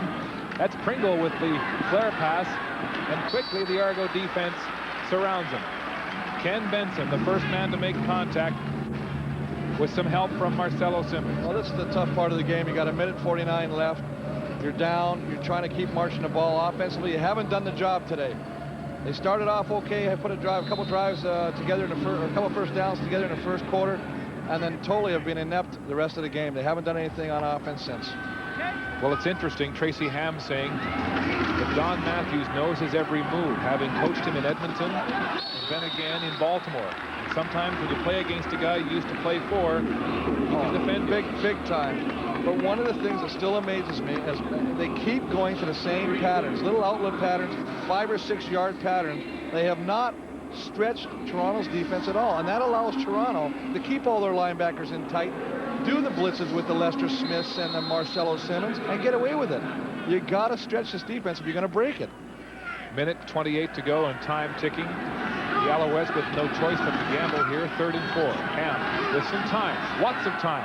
Can't make up his mind. Finally drills the target to Chris Armstrong for a first down. And that'll stop the clock at 1:15, but the Alouettes need 2 touchdowns and a 2-point conversion to take the lead. Well, they need 2 touchdowns, and right now Toronto's rushing 3 guys, and all they're doing is playing a prevent defense. They're all sitting back there. We're not going to get beat deep, even though you haven't gone deep today. Armstrong just finds the hole right here. As you said, Tracy Ham with a lot of time to find him, and does so. So it's first down, Montreal. Time running, 1:05. Ham calling an audible at the line. Dumps it off to Climby. Wow, was he hit by Johnny Harris, but held on to the ball. Well, Don Cherry may have a Rock'em Sock'em video in hockey, but we could put a Rock'em Sock'em video from this one game at all. Look at Johnny Harris steamrolling over Jock. We have an entire videotape of highlights here today. We do. We've had some great contact right here, and if you were ever wondering about the safety of these helmets, they've been giving a thorough testing today. Johnny Harris, the assassin on that play. 2nd down and 6. Ham. He's got Armstrong again for another Montreal first down. And this is what happens when teams play what I call a prevent defense. Is everybody at home says, well, how come they're moving the ball so well right now? When in fact what's happening is Toronto's not blitzing like they did in the first half or the first 3 quarters. They're sitting back and they're trying to make Montreal earn everything they get right now, use the clock against themselves. They know they have their 2 touchdowns now. Mike Clemens with a new record for all-purpose yards today, breaking his old mark as Pringle takes the handoff, and he's got some room. Pringle across the 30, the 25, and finally driven out of touch just inside the 15 by Lester Smith, who's been in on the lion's share of tackles today for Toronto. Well, Mike Pringle just does a nice job. I mean, this is the guy that does, but look at this. Running, good protection, or good line blocking. Okiki comes back, but he fights off blocks. He's still going. Here's a guy, for all rights and purpose, can quit, but 3 guys try and tackle him, and he still goes. Mike Pringle hasn't given up. He now has 107 yards rushing in this game on 17 carries. Ham blitz, throws backside to Nigel Williams, who is crushed and can't hold on to it. Well, I don't know about Nigel Williams coming back for the ball, but they're not getting it. And you can see right here, there's not a lot of happiness on this bench right now. I was trying to read those underneath eye things, those black things. It looked like there was an advertisement on that. Well, they're all talking about things that could have happened, should have happened, didn't happen. And unfortunately, that's the story when you're losing games. The jig is up for Montreal. Just 18 seconds to go in the football game. They're down 28-13. Ham goes to the end zone for Nigel Williams. And there's a flag on the play. It looked like he was all over Adrian Smith. Now they're going to get a pass interference call in the end zone by Nigel Williams, excuse me. Now they're going to call it against Montreal. And Williams, the flag is back at the line of scrimmage. He could be called for procedure. 2 penalties in the same play. Well, illegal procedure. Montreal 88, decline. Offensive forward pass interference. Montreal 88, that's accepted, second down. So there you go. Here we got some hits. Look at these hits right here. This is the kind of game it's been in this fourth quarter. Ray Bernard would have hit. Watch this hit. Europe, Andre Kerwin. Look at this one now. Watch Nash. Boom on Donald Smith. I'm telling you right now. And another one. Look at Jock. Wilshire runs over Jock Climby. Jock Climby has actually taken a couple shots today. All hits all the time. And to the end zone. Armstrong. He's got it. Touchdown, Montreal. With 5 seconds left, and getting back to those hits, I wonder if we can put some music, get some music to put that together, choreograph it. Right after Armstrong caught that, he went and shoved Johnny Harris, and they're still having words. Well, you know what? There's always a heated thing. Defensive backs feel that no receiver should beat them. Armstrong's 9th receiving touchdown of the season. Here's how it happened. This is a nice story. You can see him just doing a little streak pattern right over the middle. Just throws it perfectly over Johnny Harris's outstretched hands. Touchdown, Chris Armstrong. You wonder why they can't do this and why it always happens at the end of the game. Now it makes the score look a lot closer than the game actually was. The Argo prevent defense yields a touchdown with 5 seconds to go. Ham on a 2-point conversion attempt, dodges the rush, gets the ball off. It's good. Mike Pringle with the 2-point conversion. And it's a 28-21 football game. Argos in the lead by a converted touchdown. Well, you know what? Even if the game's over, what you got to do, you have to go with a short kickoff now. Give yourself at least the opportunity to try and get another ball. And the clock didn't run on that 2-point conversion. There are still 5 seconds left on the clock. Dave Ritchie has words with one of the officials. Well, I don't think Dave Ritchie's going to complain. He wants the clock to stay the same. Are they going to run it down to 2 as we saw the gesture there? Will it stay at 5 as we anticipate the short kick? Well, I tell you what, if it stays at 5, it gives them the opportunity to go for the short kick and maybe have one last-ditch Hail Mary attempt to tie this game. So the Argos will have their hands team in the game. And they're calling a timeout right now. Remember, in the first half, on the second series of the game, Terry Baker's short kick was recovered by Ray Bernard. And I can guarantee you, these guys, the front line of Toronto's kickoff return team will not back up. They're going to stay right at the 10-yard mark. And as soon as that ball is kicked, if it's a pooch kick, they're going to run after it. Terry Baker getting instructions. There's Bernard. Recovered the first, he fumbled in the first quarter. He's had a great game on special teams, recovering that kickoff and, of course, the big hit on pinball. And that's what you got to have out of guys. You know, this is a guy that starts a lot of games. Now he's, reduced, and I shouldn't say reduced, but he has to play special teams, and he's doing a wonderful job. And it leads by examples. If other players in the team see how good and what the kind of effort this guy's doing, it just picks you up. A lot of these guys understand their role, but they don't accept it. And you have to understand what you're doing, but also why you're doing it. 5 seconds to go in the game. Terry Baker lining up for the short kick. High to the sidelines, but the pinball hasn't. And that will snuff out any chance of a dramatic Montreal comeback. And this is something that all coaches work on. As you see Dave Ritchie consoling Tracy Ham, saying, hey, listen, tough day at the office, but, we'll get them next time. They know they meet the last game of the regular season. Don Matthews not only ties Frank Clair's record, but now has won a bye into the November 9th final, which will be played here in Toronto. So that is a windfall for he and his Argos. Clinching first place here today, a bye into the Eastern final. And some And the Argos will run out the clock. Clinching first place in the East.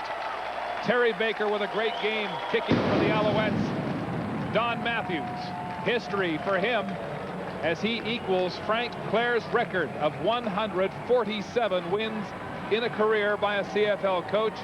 Next week, when the Argos host Calgary, he has a chance to break that mark. Doug Flutie, some rust in the first half, but the mark of a champion is how you recover. 3 touchdowns in the third quarter put this game away. Let's go down to Caroline Corey. All right, thanks very much, Mark. You can indeed chalk up another win for the Toronto Argonauts, and they do clinch first place in the East. I'm joined by Doug Flutie.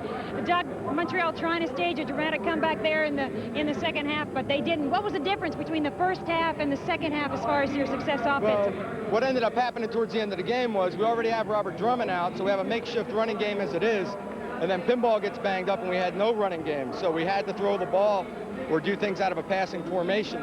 So it made it a little more difficult. Hopefully Robert Drummond will be back next week and we'll be able to run the ball. We made some big plays. They did a lot of blitzing, came after us, challenged us, and they made some plays. Yeah, their defense was really on top of you this game. Probably the closest that you guys had ever been held the whole year. Yeah, they played well. We had some opportunities to make some big plays, a little miscommunication once or twice, or just missing by a fraction on a couple of plays. And, we'll have to take advantage of those situations next time we play them, and we got to. The Toronto Argonauts beat back a stiff challenge from the Montreal Alouettes and win by 7 here today. Their 9th win in a row, and it ties a team record they set last year. Montreal, Chris Walby, had their chances today. Well, the defense gave them opportunity, special teams gave them the opportunity, but the offense never took advantage of the opportunity. Anytime you're 5 times in the red zone and come away with no points, you're not going to win many football games. Frustrating for Montreal. How about Mike Pinball Clemens, though, setting a new all-purpose record? It looks good on him. He is, he's had he's 200 yards plus all-purpose today, 300 last week. He does everything for him. And next week, it's even going to be scarier because the rumor is Robert Drummond will be back here, so there's another weapon coming back. Argos reload next week. How about Daryl Mitchell back in the game after a quiet game last week against BC? Well, he only had 2 catches last week, comes back this week, wide open on this play, right down the sideline. They run a cross-in pattern. 2 defenders go to the inside guy. Nobody covers him.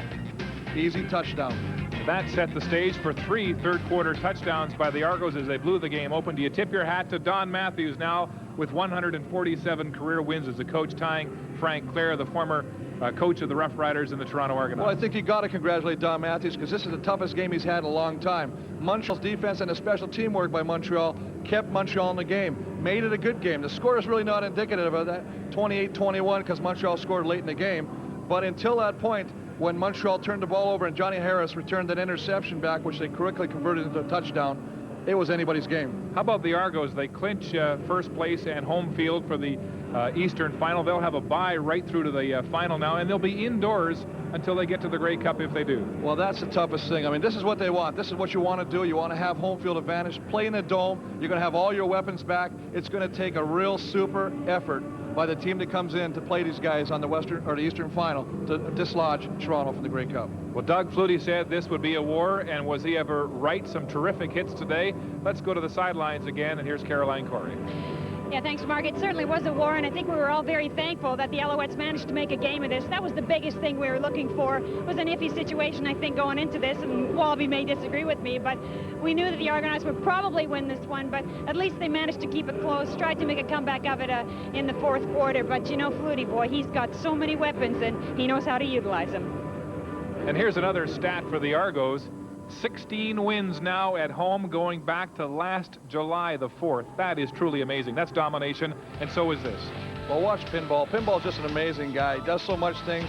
Best open field, but Chris Jaskis helps him in the end zone. His legs are still churning there. He reaches across like a seasoned veteran to cross the goal line to plane and score a touchdown. 2 touchdowns for the Pinball and an outstanding afternoon for football. We remind you to join Ron McLean at 7 Eastern tonight for Hockey Night in Canada, the pregame show at 7, and then the first of our doubleheader beginning at 7:30. Here in Toronto, the Sky Dome, it was all Toronto as they win by a touchdown. The Desjardins Challenge from Montreal coming up tomorrow. We invite you to check your local listings on that one. And then later tonight, it's hockey night in Canada. Tomorrow, our three-game Thanksgiving extravaganza goes to Winnipeg at 2 Eastern. It's the Eskimos visiting the Blue Bombers. And then on Monday, we're in Calgary. It's the Stampeders and Tiger Cats. Thanksgiving Day Monday. That one starts at 4 Eastern, blacked out in Calgary. A battle here in Toronto today as Jack Jackson savors the Argos' 9th win in a row.